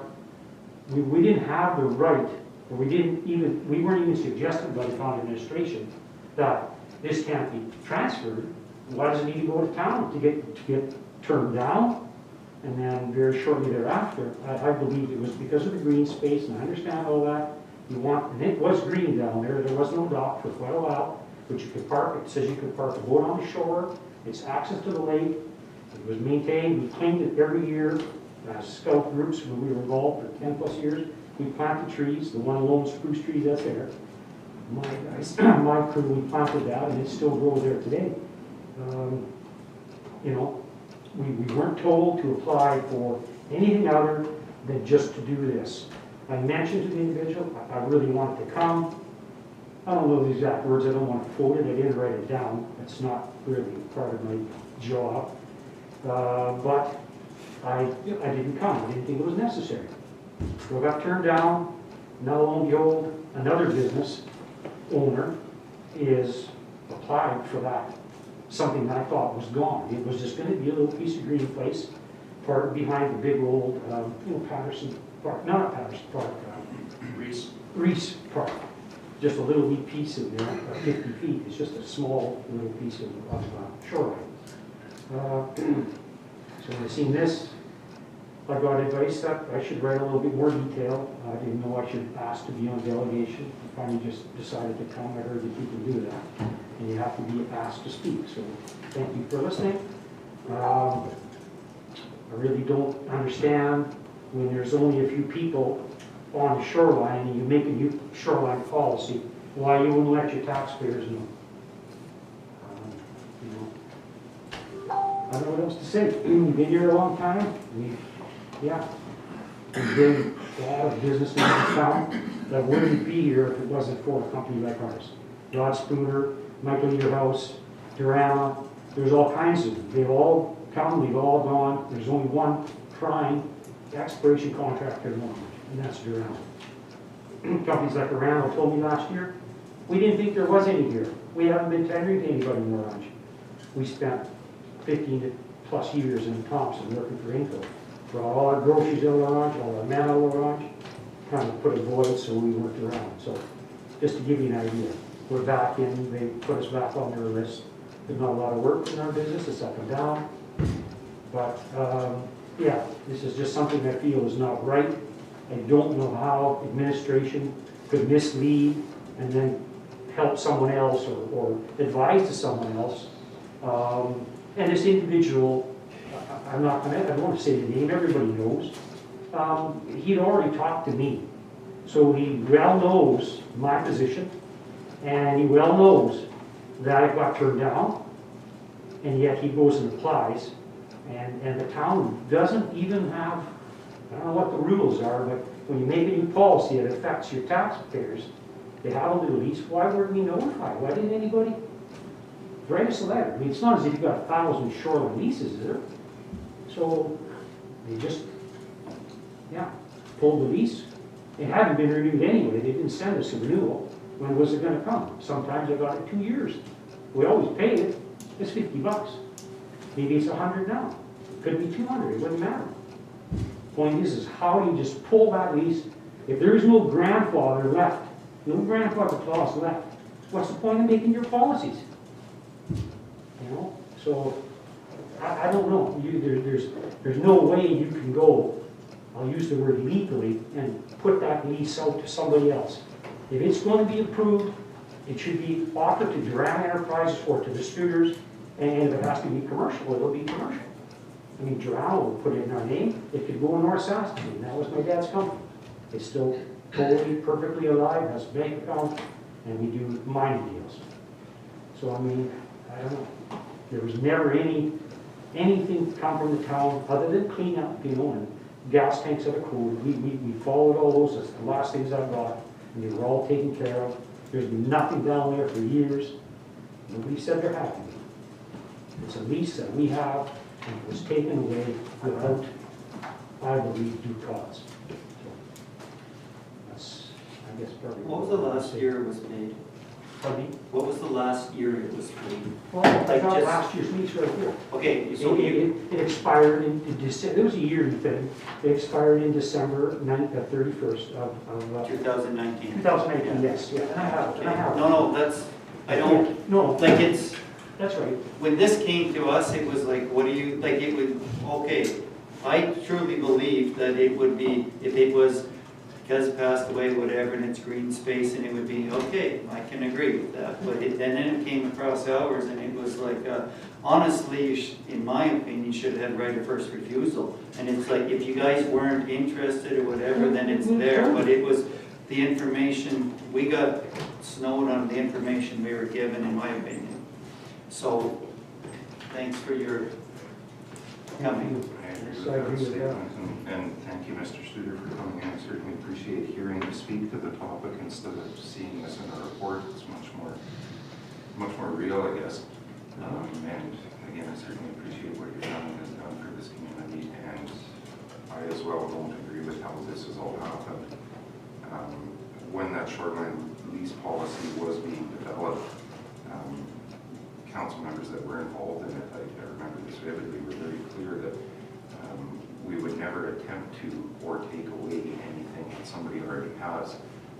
And that was one of the very specific leases on the lakes. There's not a whole big pile of them. And we were very clear that we did not want any of those taken away from those families. And a lot of these families are major contributors to building this town as it is now. And I just don't agree with how this has happened. And I think we have to find a way to right this wrong. I would fully concur with that, Mr. Clausen, and again, it'll be back to the conversation of a pillar of the town of La Ronge. These are long-term people that have invested their lives, their families in the town of La Ronge. And when I hear a comment coming from administration, it's not up to us to solicit anybody and everybody as to when these leases become available. That hurt. That hurt. If I have to go back and record those, I will dig that up. But that is what I heard from administration. It's not up to them to solicit when these leases become available. This lease, in my knowledge, did not become available. An individual comes in here because of the passing of his father to get this lease transferred into his name. Well, that's not how it works. Oh, okay. So again, we have. I do believe. I'll concur with you there, Mr. Clausen, that we have to right this wrong. And it's troubling, to say the least. So Randy, you agree. said that that lease was in your father's business name, that still is operating? No, it's always been in Vernon Studio. Oh, It was never, there isn't anything in the lease that differentiates between business and commercial. Yeah. It doesn't state that, you know. We, like I said, we own 2 commercial lots, we own 2 private lots. You know, there's, I think they're the C1s, they're not just, not C, pardon me, I mean the residential. They're the kind of residential you can do a few more things on. Yeah. The R1, is that what they're called? R2. R2, so we have 2 of those, and then one was my father's, one's my brother's, and then we own 2 commercial lots. So, yeah, I mean, I don't know how he did it 40 years ago, I was going for it, like 50 years ago. It was a piece of raw shoreline. I mean, we used to catch leopard frogs this big down there. You guys ever seen one of those? No, they don't exist. But they were all over there when I was a kid. And they were planes pulled up on the bulrushes. I mean, you know, Athabasca, Transwest, North Canada, all these great big fancy things that are built on it, those weren't there. It was a rough shoreline, you know, so I don't know why it was that way. You know, I talk about it all the time. I mean, you know, my dad suffered from Alzheimer's, which is a terrible, terrible disease. And in the end, he was, hey, when he was good, he was burned. When he was bad, it was Alzheimer's. And so, yeah, we weren't able to do things. I mean, you know, he flew till he was 87. Yeah. So, I mean, you figure it out. Yeah. And he danced till he was 94. And he was the last one at Good Shepherd, like you said. He danced with every day there, and they loved it. So I'm here now. And here now, what's that? What's happened to his plane? We still have it. Well, yeah. I mean, there's a family of 8. Yeah. So we're all alive. We're only 4 in the ranch, but they're all very much local. You can imagine what it's like. We still all talk anyway. So, but yeah, we still own it, still on floats, you know, we still own the tourist camp, we're still fully operational. We're mining, family. I mean, my brother and I, we're mining business is what we do. I'm not gonna speak for the rest of council but I know that I was led to believe that the properties are not transferable on death in the same way that I suppose if I was to die, my children are responsible for my debt, you know? And so that if it had been in a company name, it would still be owned by the company, but because it was owned by him, that ended on death, and that's why it reverted back to the town. That's what I was led to believe. I don't know if that's accurate, but that's what my vote went. So I mean, my side, my cross argument on that is, if it was ended on death, he passed away in March of 2019. Me phoning in April is a long time, April of 20. It's a long time to find out that the lease is lapsed. And you're talking a lease that was paid till the end of the year. Right. And notwithstanding that, why not say we're reapply? You know, you own a business, you pay taxes, you're on the same street you were on the whole time you had it before. But then again, if that's right, the administration's not supposed to tell you that. Well, if they don't tell us that, who's supposed to? And we've always looked to the town. You know, that's why the office is here. We need help, we just reach out. This case, I didn't hear anything about that at all. And certainly now you should come to town and, you know, plead your case and tell them, because there's a little bit of wiggle room maybe. And you know, as far as the other individual, if I know this is possible to go anywhere, I'll approach him and I'll ask him to put his application. So what's your best case scenario from council? What you mean? What I would be looking for? What do you really want? Well, what I really want is the opportunity to have that lease. You know, that's, I mean, of course, that's really all I can ask. You know, I'm not asking them to pay anything, you know, whatever they are, the fees, whatever the rules are, of course we'll follow. You know, we get written up by the bylaw officer, if we're not complying, we're gonna comply. I mean, we don't stay in the mining business and work in a mine because you don't comply with rules. We would be gone. I mean, my employees are my business. I employ men, lots of them. Does it matter at all to you if it would be in Durama's name or in your personal name or your family name? Or it would be in Durama's name, because Durama's our main operating company. North Sass is a holding company, and Explore Resources is an operating company, and shareholders that can't remember, you know. So we're, no, it's very specific. I'd like to make a motion that council agrees to enter into an agreement for an upland shoreline lease for the remainder of the 2020 year for 50 feet of shoreline known as shoreline lease number 11 with Durama Enterprises, and is renewable each year thereafter. Is it possible for you to hold your, until we have a few other issues, and it would be nice to go in camera and hear from administration, and then come out of camera with or without? It's not an in-camera discussion item. I would second that motion. If that motion could be so by, Administration, anything to say before a vote? I do think that this ratepayer was misled in the whole agreement that happened here. However, that may have rolled out, but I do understand that he was misled. I do understand what his family has done for this community. And I do very much understand that when the shoreline lease policy was drafted, involved were very clear and adamant that anybody that had a lease would not lose that until they declined to renew. And that's what I based my motion on. Again, we will point out to council as we have that the issue before is the estate matter, and the lease agreement did not follow the estate, so there was absolutely no intent by your administration to snow or mislead anyone. We were presented with the facts on the matter from our legal counsel who checked the lease and provided us the opinion that we made council aware of, and it's your choice what you want to do with this. This would be against the administrative recommendation. Council is free to do as they choose. We would recommend, as we did before, that this does not follow the spirit of and the intent of the policy that you have as written of this city council passed. So our job isn't to break your rules. We're recommending what you have in your policy, and we did that. Okay, That's yes, all I have to say. yes. That's all I have to say about it. I know, with the policy that's in front of us, we can bring that to the table and we can, you know, not approve it. And then it's open and they can apply.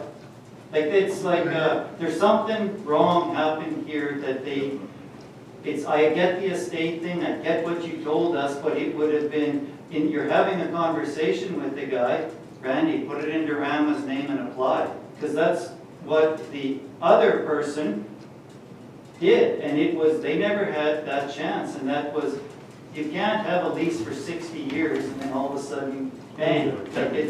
We were misled from, and yes, you sought legal counsel, I get that, but we could have given him just the heads up, like put it into Rama's name. And this is, yes, I agree, this is violating our policy, but when that policy was drafted, we were ever so clear to not take anything away from somebody that already has had it. Right. Council, again, I'm not going to debate, I'm not debating, it's your I'm decision to make. I'm aware, Dean. All I'm saying to you is that you passed the policy. There was nothing untoward done here.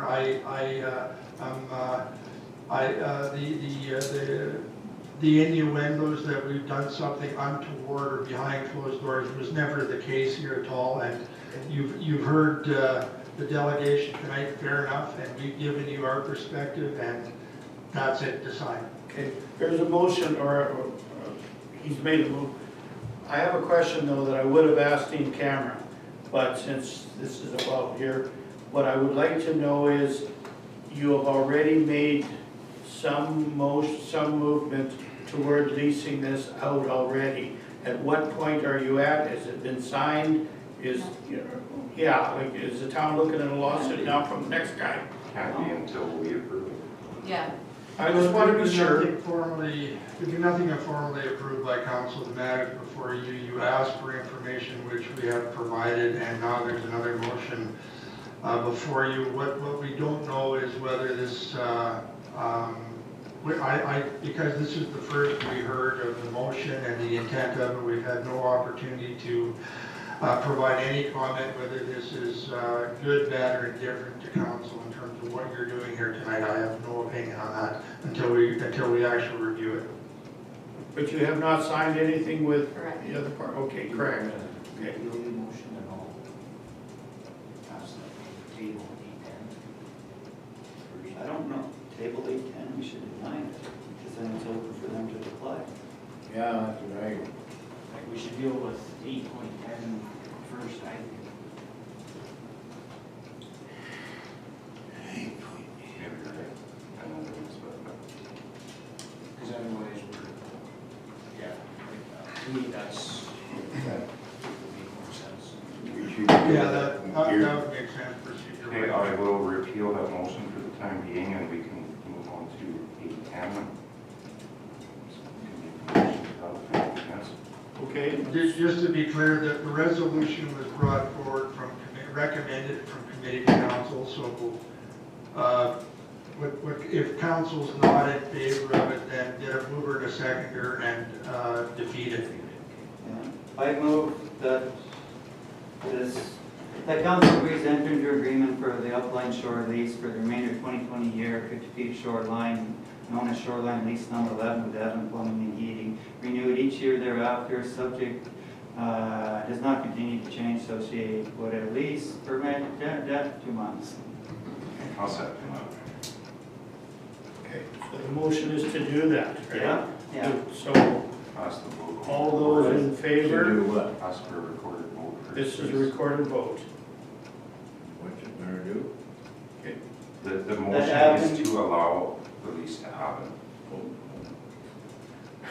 But it's, because we can't make any new motion, so we Yeah. make a motion. So the motion is to give the lease to Abbott. All in favor?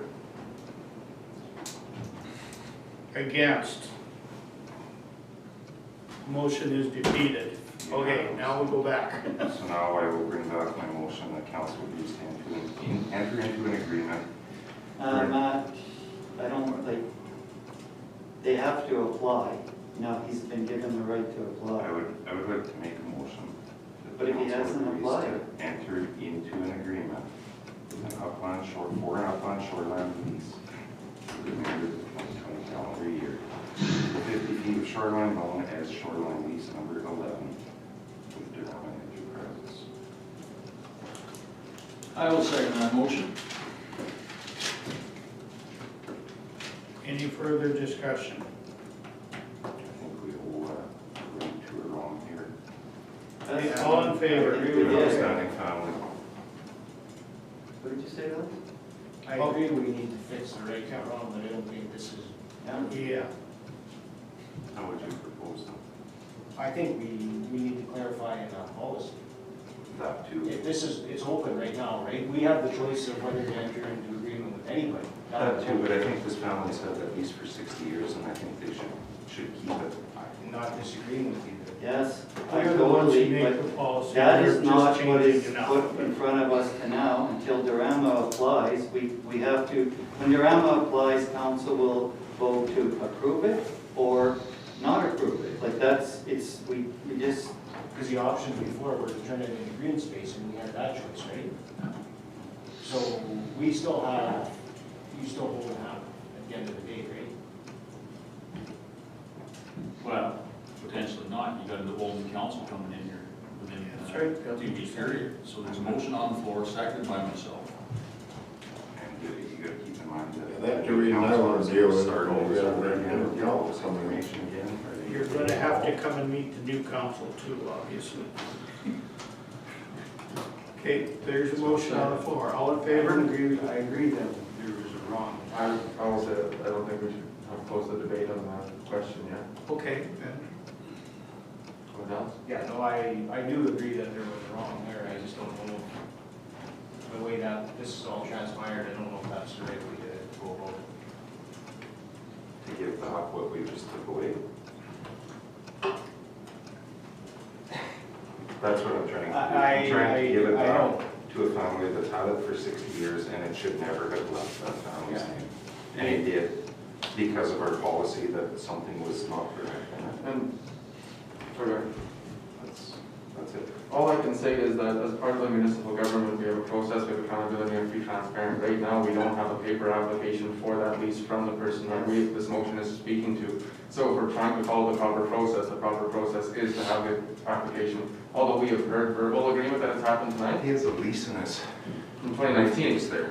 from 2019, which is a lapsed lease. Matt, I Something want fell them to apart. have it too, but I it's agree. like the steps, like he can apply now, and it's, sorry. Can't be a vote buying thing. It's gotta make sense. Yeah. Sure.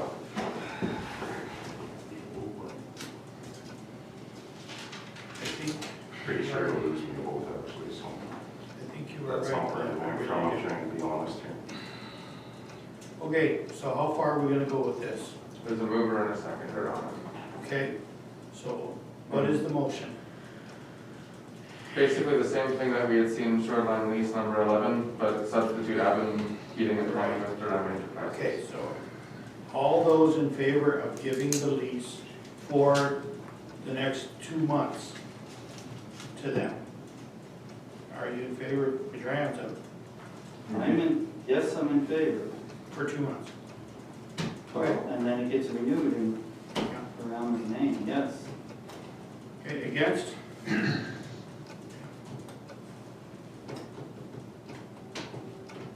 I'm against the motion, Yes. not against the action. No, I Yeah. know. So I Okay, it's carried. theory like that too. Okay, thank you very much, Right. Mr. Studer. Clear as mud, I know, but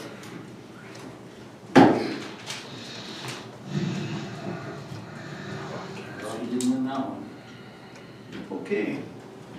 Next Move that item. bylaw number 637/20, known as the Town of Orange Fire Services bylaw, be read a third time and adopted, please. Yes. Got a seconder? I'll second. All those in favor? Tis carried. Beautiful. Next Is it item the is- second reading? Yeah, That was it's the at third seven. reading. For the fire one. Yeah, Oh, sorry. that was the last Yeah, one. not the OCP. Yeah. So this is And the these OCP, two, I need to be clear on, right, is that the, that's the one for the zoning of the OCP change, yeah. pardon me for bringing you. Which one, 63820? This is the downtown rezoning request that we had.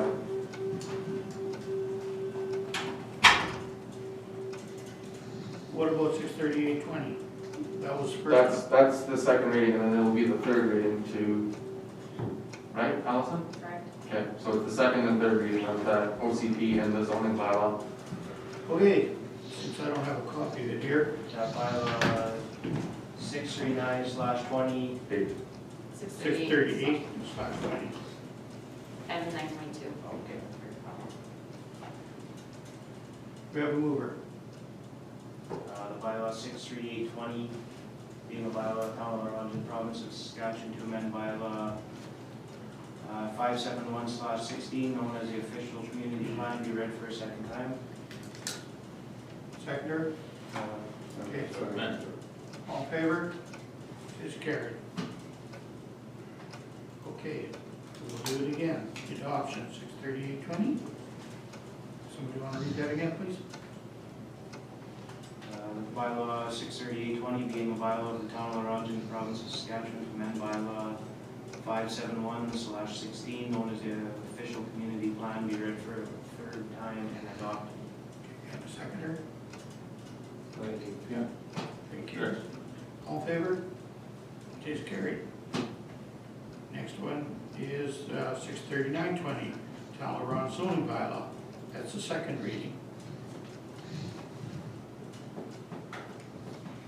Second or is this the third? It says- No, we have to do the second first, I believe. Second for the 638. Yep. 63920, being a bylaw of the Town of London, Province of Saskatchewan, to amend bylaw 572/16, known as the zoning bylaw, be read for a second time. Seconder, please. I'll second that. Okay, all in favor? Carried, and we'll do the third reading of it. Bylaw 639/20, being a bylaw in Town of London, Province of Saskatchewan, to amend bylaw 572/16, known as the zoning bylaw, be read for a third time and adopted. Okay, and a seconder, please. I'll second. I'll have to be recorded. Recorded vote then? All in favor? Sorry. Against? One against. Carried. Okay, let's call him back. Oh, man, my eyes. Come on back in, fella. Yeah.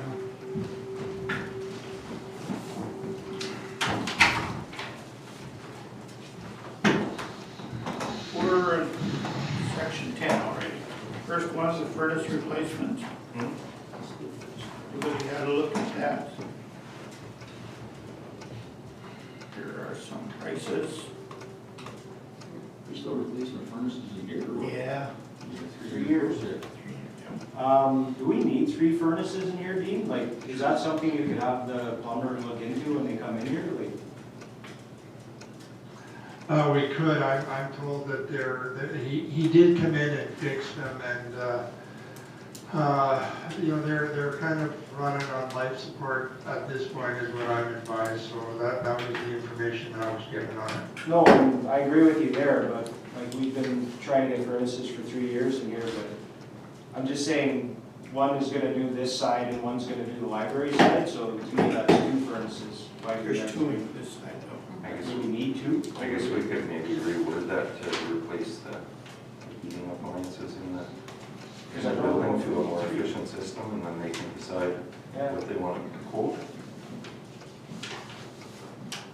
because if we say 3 furnaces, you're obviously gonna give us 3 furnaces, but if we can run with 2, because the square footage in here, you should be able to run 1 big one.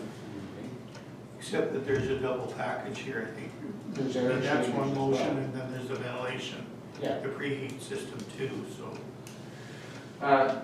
Dean, is there a way that we can, with the RFQ, would it have to be tabled with instructions to change the scope of work to looking at a central heating system for the entire building? Yeah, we could do something like that, yeah.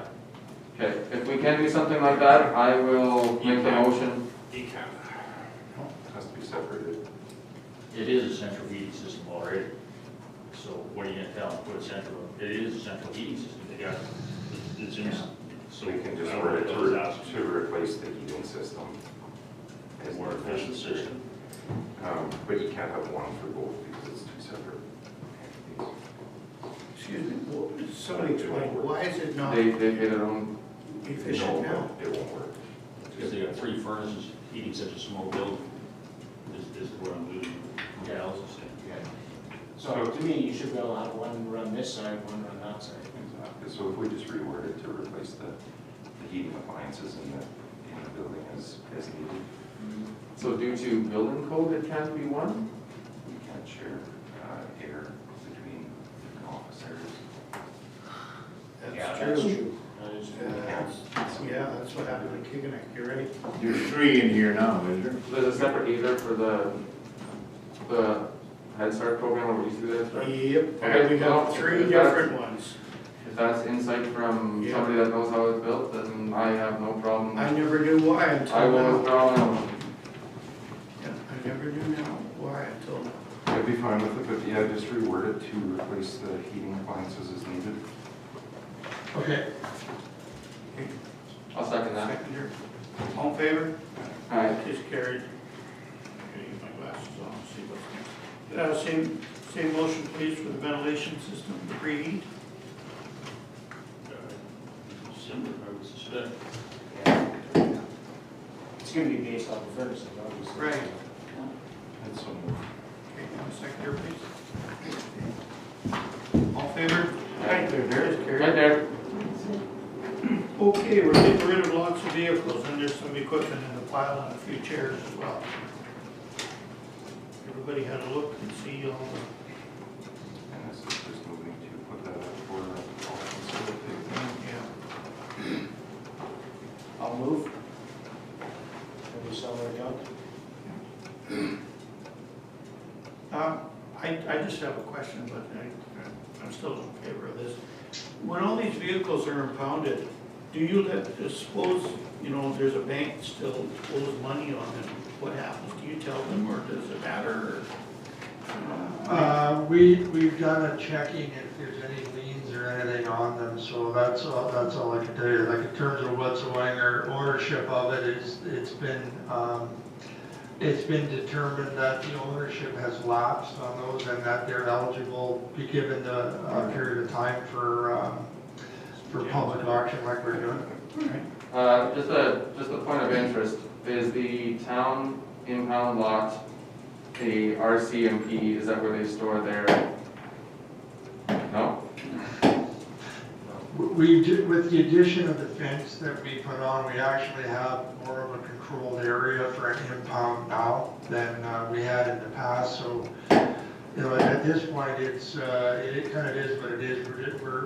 I think since we've been there, there's been one vehicle impounded, I believe, and that's been placed into the area, so we haven't really gone any further with what we're gonna do with it, or how it's, how it needs to be rated and through SGI and so on, so we haven't done that. So just, so I can be crystal clear here, there is no RCMP impounded vehicles in the town of Orange impound lot? Go to Shaw's. Okay? then Not to my okay. knowledge. But Dean, it's for clarification, all these vehicles are outside the town of Orange fence. They moved them to the Yeah. back. They're not Yeah, no. fenced. Like, you don't have more room for it or secure, like it's good with it there. Yeah, I don't think anybody's gonna go in there and grab anything. I think they're as secure as they can be given the situation, so. So I Put 'em would, up. Yeah.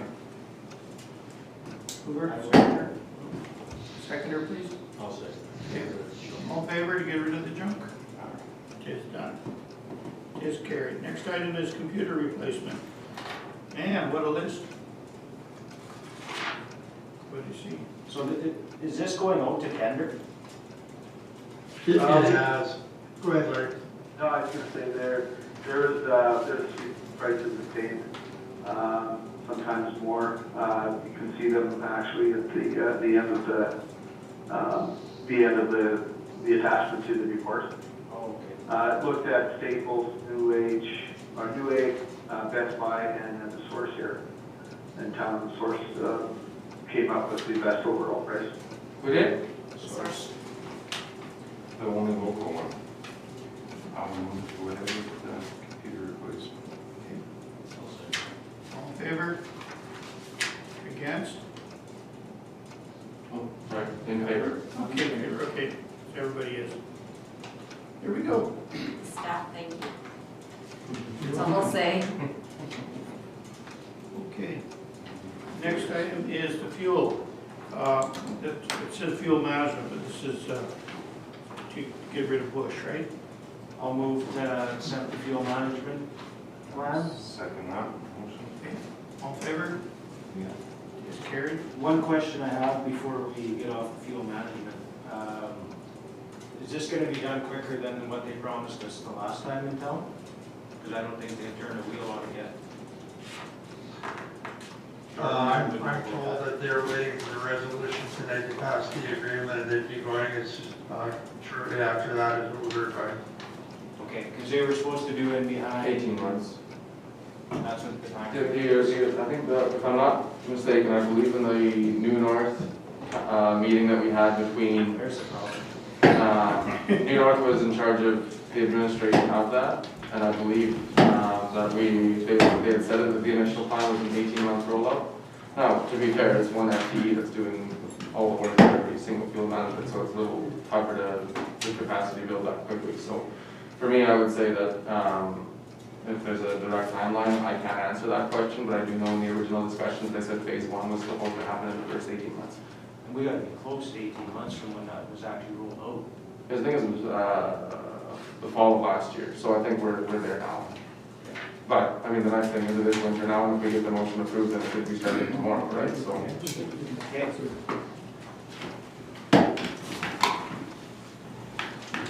That is passed.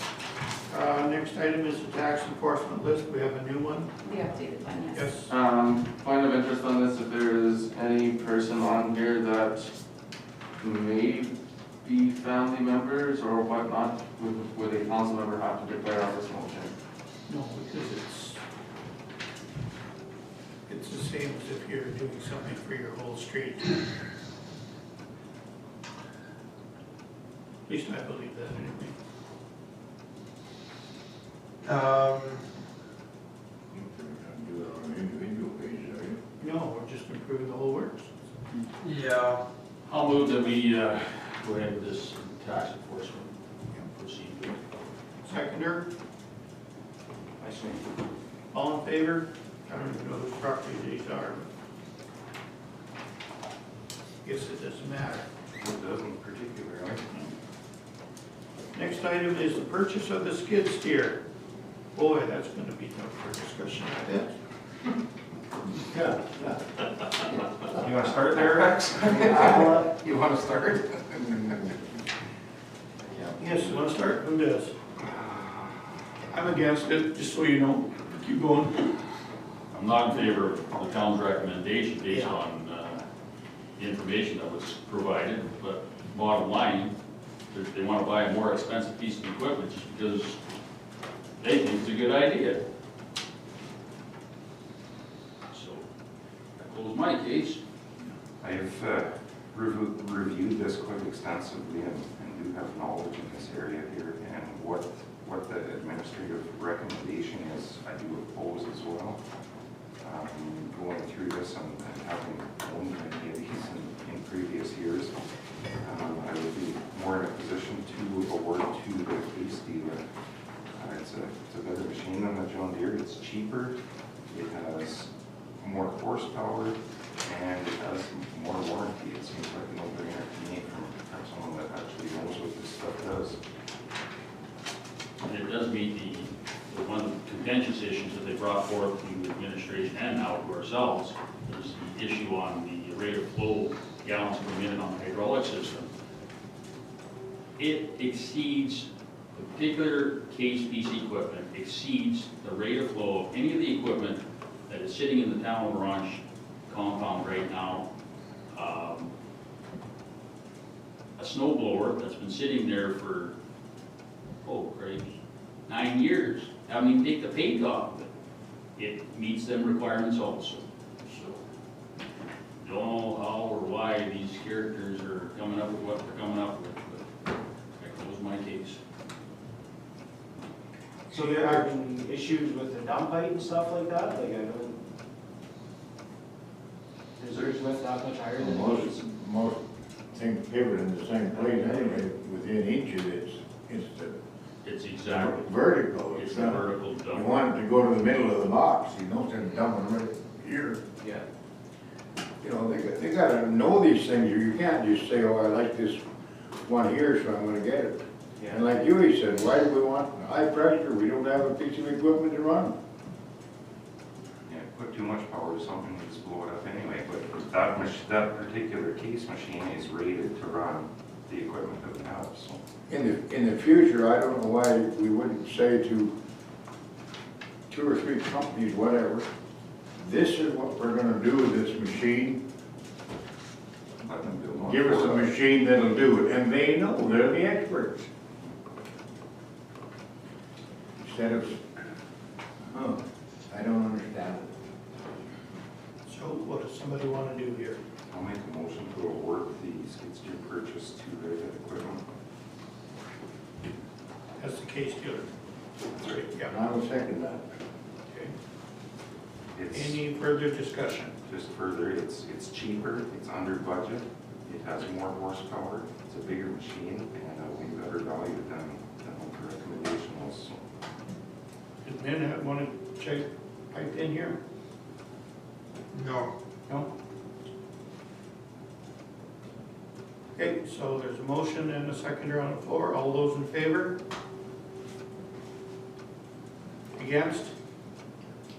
I've been against just because I'm against Okay. machine. Good show. In case you Jens, carried get it. yourself. I've been against that the whole time. There is, the next item is the mask usage.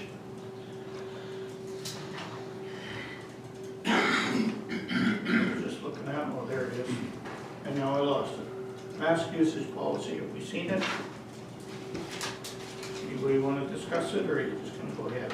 So why do we have to make this a policy? Why can we not leave that to the people working within the office? If they don't feel comfortable and they sit around the table and say, look guys, we'd like to have mandatory masks within this facility, that should be their discretion. I'm Like, guessing if they I- got one because I got one over there too on Monday. I know, but you guys sat around and discussed it, probably not. Actually, no, they also sent me a sample when we changed the name. We're taking the position that, and we did have our EOC meeting today, and SHA is, I guess, interested to hear what council's position is on this, is that we just feel that given we are a municipal entity and you know, we have many people visiting a facility that is putting our staff and possibly others at risk, that it's easier to police it this way by making masks mandatory in public facilities. It absolutely is the discretion of council. From the staff feels strongly about it. I'm speaking at our management meeting, they feel that, particularly at the arena, that they're somewhat at risk, and they feel it's appropriate, and we talked about it as a management group, and the recommendation is to approve mandatory use of non-medical masks for all patrons and employees who enter our facilities. That's the reasoning. Yeah, I just want to clarify, Dean, because you made a very clear statement there that in public facilities, no, that's not what you're asking for in public facilities. You're asking for in town-owned and operated facilities. Well, yeah, that's what that's correct. Yeah, town-owned and operated, not yet, only in. And that would be like facilities that are not going to be open to the public, like the public workshop or the fire hall, as an example, aren't public-based. This would be arena, at this point, arena and curling rink complex and the town office as well, is what we As mean. well as the airport. And the airport, I'm sorry, correct. But like working in municipal election, it wasn't mandatory there, but everybody seemed to take it on themselves to wear one, you know? Like we had, I could count them on two hands of the people that didn't wear a mask coming in there. I guess the only question that I have is what would be the opposition to doing it? Are we supplying If masks? they want to say that it's mandatory in there, then that's their decision. Why do we have to mandate it? Likewise, I'll just bring to the table at the Orange Uniplex right now for any SJHL hockey games. The protocol of the SJHL is to turn around, and it is mandatory to wear those masks when you are mobile. They made an amendment to that ruling yesterday in that when you're sitting down, you can pull the mask, you can remove the mask. And again, just to make it clear to council, that is a directive that is imposed for us to carry on with the SJ here in the Orange Uniplex. So, And that's coming from the SHA. that is a directive from the SHA. This is an offshoot of this. The big policy I was sent had another part to it. And I'm just wondering, what is the town's policy? Is there a separate one if a member of our staff were to get COVID? Do they have to use their sick leave policy, or, and if they're forced to what's the word for it? Isolate. Are they, do they still get paid, or are they using their sick leave policy or not? The reason why I ask, sick leave, yeah. okay, if it happens at work, if they can honestly say that they got it because of what happened at work, do they still have to use a sick leave policy? Because it'd be WCB question. Yeah, I don't have an answer for Yeah, that. I don't either, I thought you might. I think you raise a good point, Ron. I think But I think that's a separate. Oh, it is. It's totally separate. I know that. People are ill that don't feel well, we're asking them to stay home. We've been respectful for staffing requests on working from home, those that can, so we're trying to manage it as best we can. So you want us to pass this policy? I would be comfortable to say that council approve the mandatory use of, or I'll be willing to make the motion that council approve the mandatory use of non-medical masks for all patrons and employees who enter or use any town-owned and operated facilities effective this date until further notice or until the province of Saskatchewan removes the state of emergency respecting the COVID-19 virus, or unless provided exemption by a medical professional. One more question. What about adding to that, except where socially distanced or social distancing is possible? Like an employee's walking through the rink all by himself, it's probably okay. But when you're in close proximity to anybody else, then put the mask on. What I would say is that if we were talking about direct transmission from a person currently right now, then yes. If it was the rink was scrubbed every day and we know that there's going to be 0 patrons through, then your example would work. But for example, if we have an employee who is asymptomatic of COVID-19 and is transmissible, then or is infectious, then as they walk through the municipal or through the municipal infrastructure or town facilities, if they're touching things or whatever, then there is contact points of which somebody else can transmit that, and then our ultimate goal Wear is, a mask on their hands, and I don't think they're going through kissing the glass, but. all I'm saying is I would rather see the town of Orange take an approach where we are going above and beyond the minimum requirements of public facilities to protect both the patrons of our facilities and moreover the staff of our facilities. And I think as our staff have to be the people that go after a municipal or an SJHL hockey game, the more contact points that are there, the lower amount of viral load that we can have on all the current contact points, the safer of a working environment we have for our staff. That's the reason why I've made the motion, and the reason why I put the exemption in for against medical, or if you had a medical exemption, is there are people that have faced traumas in their life, where putting a covering would not be suitable to force them to do that. And that's the people that I believe should be granted that exemption. So I will make that motion. I agree. I have one more question. Are we supplying masks at all? I mean, for people that don't know that or don't have any and come here just to pay their bill, are we supplying masks? Should. We Should, if you're making it mandatory, you should have everything there that you need if you're making it mandatory. We do have masks at the counter right now at the office. But will you be supplying them? Well, they are right now, so we'll, Yeah. our, Okay. All right. So you have a motion? I have the motion. We have a seconder? I'll second. Okay. Any further discussion? I'll ask that be recorded. Recorded vote. Okay. All in favor?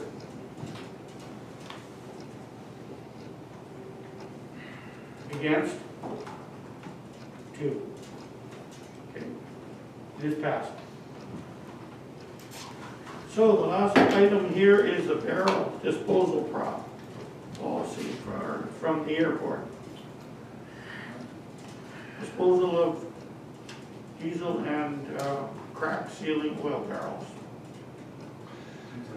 Yeah, we had money in budget to do part of it, and I guess we soon discovered that it's been a lot over the years, so this is kind of a catch-up, and it is over the amount that we had in budget, but when we did our third quarter review, we feel that we have enough to absorb to do it all now. So that's why we stick around for you.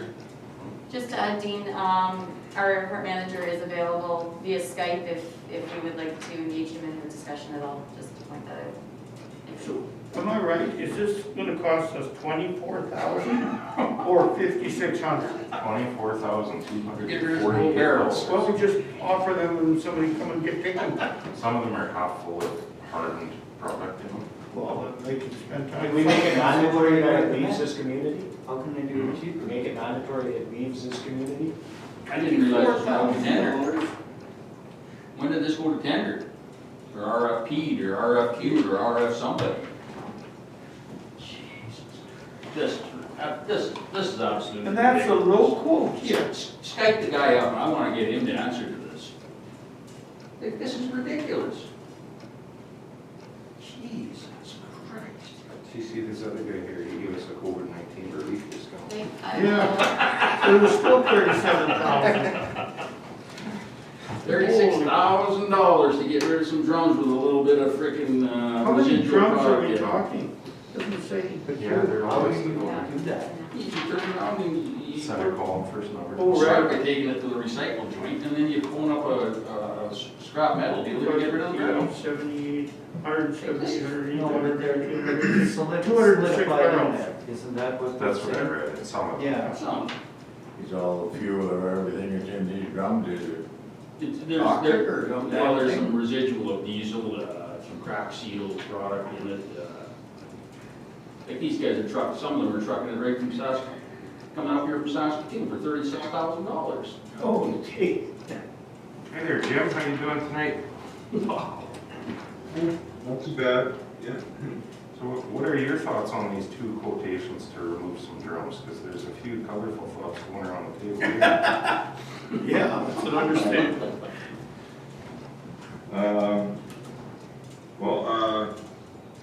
It is what it is, I guess. Oh, yeah, when did this go to tender there, Mr. Jim?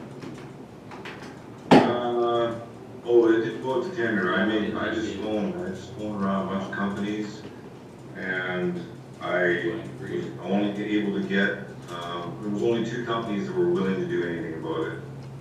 The 2 that you see here. Also bear in mind that the budget amount was within the spending limit in your purchasing policy, so it didn't, the dollar amount, we didn't understand what the magnitude would be, so like it went, the process, I think it went just because of how the initial assessment of it was, in fairness. Yeah, and I don't think anyone has a problem with the budgeted amount, but the actual amount here is a little bit mind-boggling. Is there a grant available for this? No.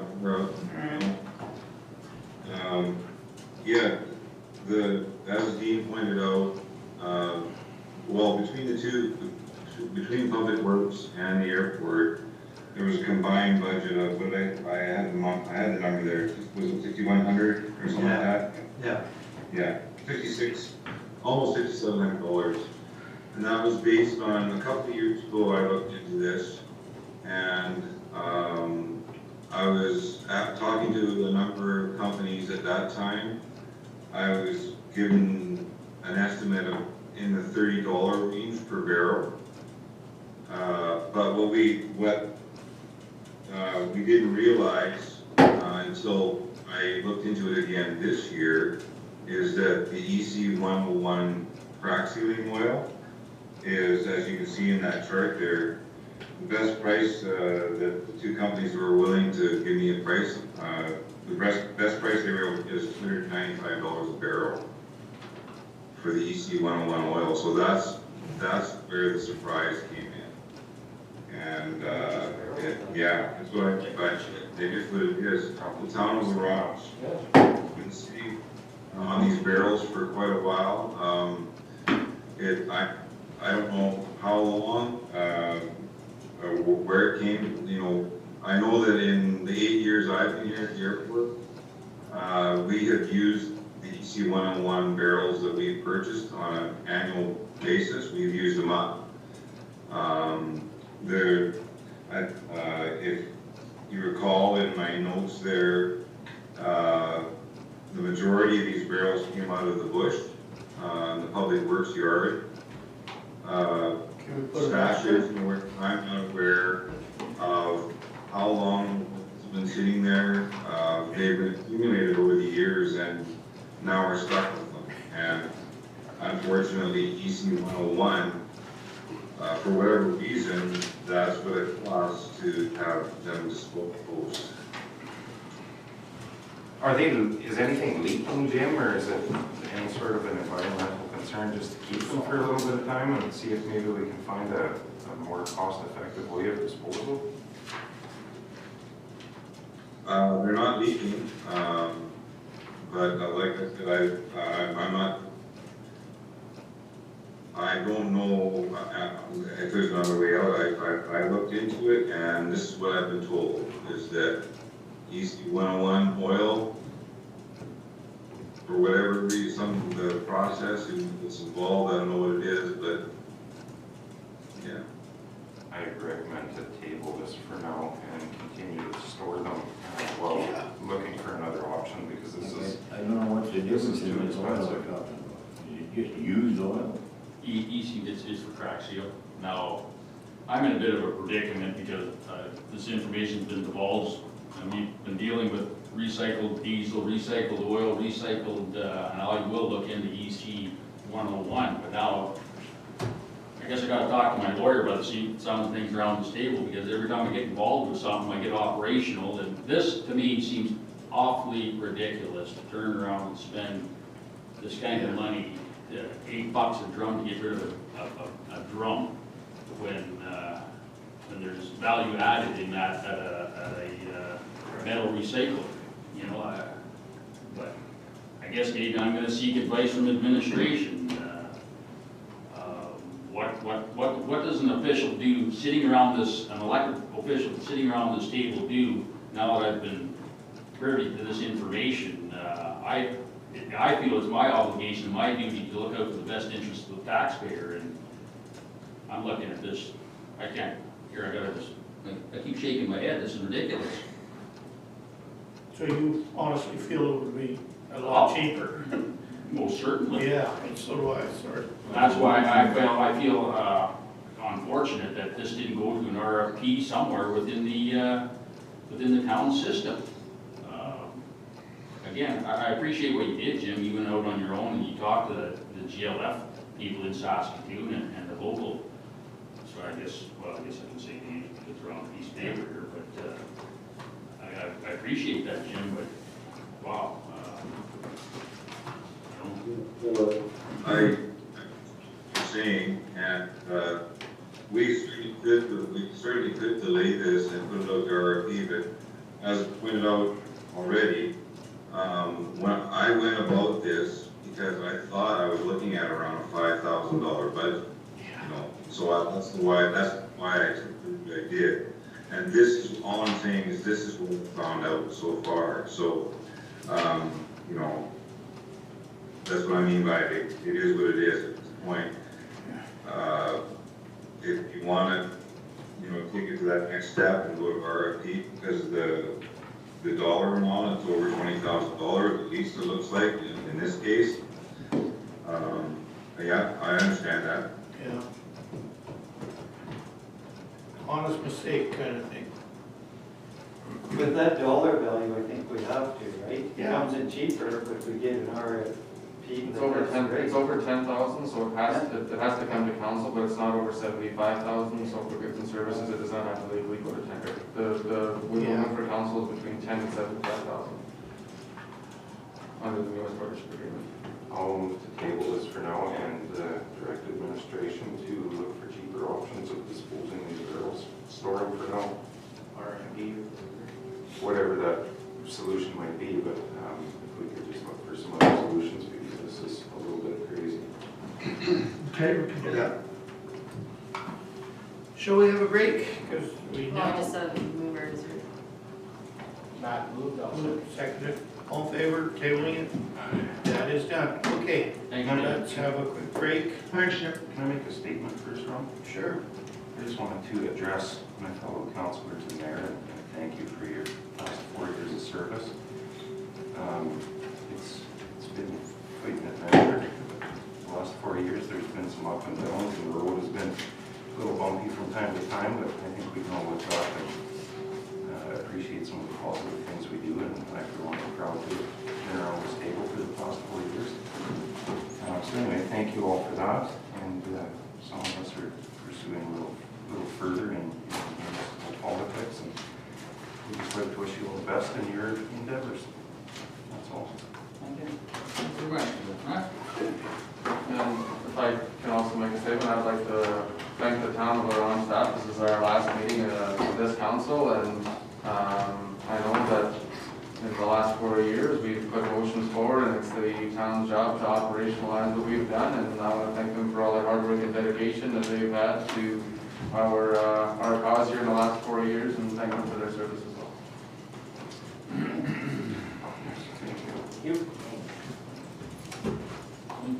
Well, if everybody's going to say something, I guess I will too.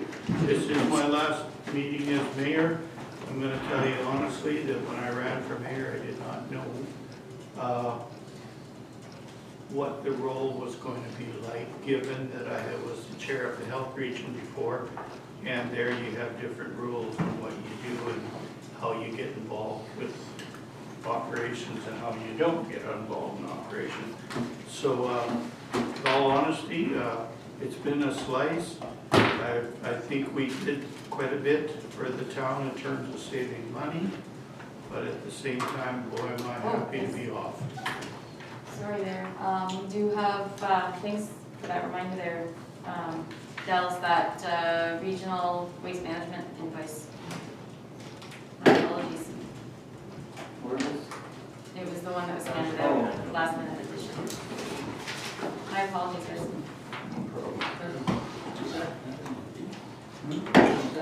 Well, I can say a few words too. I've enjoyed council, I've disagreed with some things, and I still disagree with some things. It's only my opinion. I wish that I could have been on council when we had an administrator that was on the ground, boots on the ground, said that for a long time. And hopefully the new council will finally get one somewhere. You know, because there's a lot of things that's happening that's causing unrest, not only amongst a whole pile of staff, a whole pile of taxpayers that talk to me. Maybe they talk to me more than they do some of the others because they figure I'm an old bastard and I still got old ways there. But you know, it seemed to me that we think we did so much thing wrong in the past. And yet we are told that we're one of the few communities or municipalities that have the kind of money we have. So if we've done everything wrong, you know, up to this point, and we got that kind of money, maybe we should keep doing things a little bit wrong. Because I think now we're tending to go the other way, spending many, many dollars. That's all. Now I'm going for a smoke. Were we, We just gotta deal with one more thing. One more. one more invoice there. Neglected to be The one that- invoice here on there, I can't find it, I've got it It was on the handed file out. here. So you want This is our somebody share to, of the regional waste. so did you? yeah, it's to pay the original waste bill. Second, I'll move. Is there any discussion around it? Got a new compactor out there. Check it out. Yeah. Big machine moving around out there. I'll pay for it. But you see the town can chip in their share. so who was the seconder? Glad that. Glad Second, second, okay. All in favor? Aye. Here, now you can go. Yes, sir. Can I ask a question? Sure. I was supposed to be asking this, but